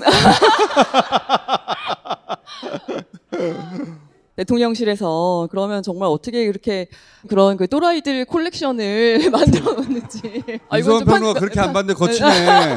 네, 좀 너무 그런가요? 아무튼 이제 그런 생각이 들더라고요. 도대체 이런 어떻게 희한한 그런 인간들을 하나같이 말도 안 되는 그러니까 인간들을 욕을 그럴 때 어떻게 네. 욕을 써요? 좀 대신해줘. 내가요? 네, 예. 생각할 수 있는 거에 최상급이라고 생각하시면 될 것 같아요. 네. 최상급? 예. 진짜 거친 거 아니야? 긴 욕하는 거 아니야? 개새끼 대가리를 뽑아가지고. 제가 아는 목사님 중에 운전을 하다 보면 사실은 욕이 갑자기 탁 튀어나올, 애가 뒤에 타고 있는데도 갑자기 욕이 탁 튀어나오는 그런 순간이 있잖아요. 그 목사님이 갑자기 운전을 하다가 1번! 이러시더라고. 1번? 리스트 쫙 있는데 그 1번 용 리스트가 있고 2번 용 리스트가 있는 거야. 쫙 돌리면서 1번! 그러시더라고. 야, 그거 대단한 절제력이다. 따라 배웠습니다. 저도 1번, 2번 이렇게 욕을 하려고 노력합니다. 우리 신유진 변호사님은 그렇게 안 하셔도 되잖아요. 그렇죠. 네. 개인적인 사생활에서 이런 들 만나.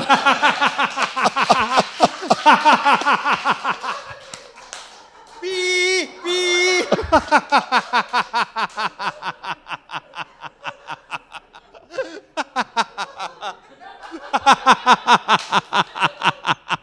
삐. 크게 합니까? 그렇죠. 그거는 크게 안 하면 의미가 없어. 그렇지. 조용히 속삭이면 별로. 그렇지. 파열음 같은 거 아니야? 예. 터져 나오는 거 아니야? 예. 저는 종종 어머니랑 통화할 때 어머니가 누구 나왔던데 그 뭐 어쩌고 이렇게 쫙 한 번씩 하시죠. 예. 태백산맥 3권 몇 페이지 뭐 이런 거. 여기 보면 막 긴 욕이 나옵니다. 아주 그냥 찰지게. 아 태백산맥. 예, 태백산맥. 양지열 변호사 욕 안 하시고 살죠? 하면 잘할 것 같거든요. 순천 출신이잖아. 원래 이 순천 출신이잖아. 욕하면 전라도거든 원래? 예술의 경지에 올라가 있어요. 사실 그치. 태백산맥 읽다가 보면. 제가 잘 못하게 된 계기가 저도 한번 비슷하게 했는데 사람들이 너무 진지하게 받아들이더라고요. 진짜 기분 나빠. 진짜 화나셨군요. 막 그래서 왜 그러세요? 막 이렇게 해서 순천. 네, 순천이잖아. 순천 쪽에 그 표준 욕은 뭡니까 그러면? 표준 이럴 때 제일 많이 쓰는 건 좀 전에 신 변호사님 하는 것 같아요. 이런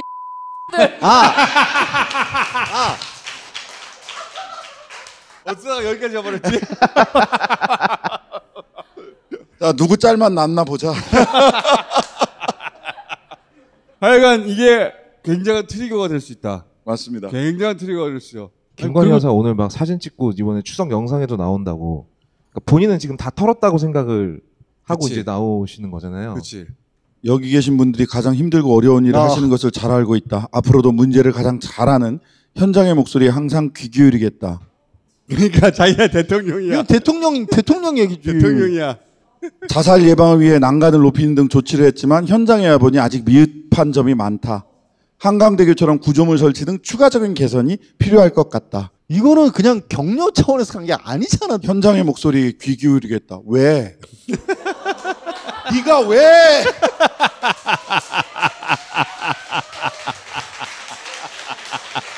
당신이 왜? 네가는 빼고. 오늘 그만해야 될 것 같다. 자, 여기까지 하겠습니다. 감사합니다. 감사합니다.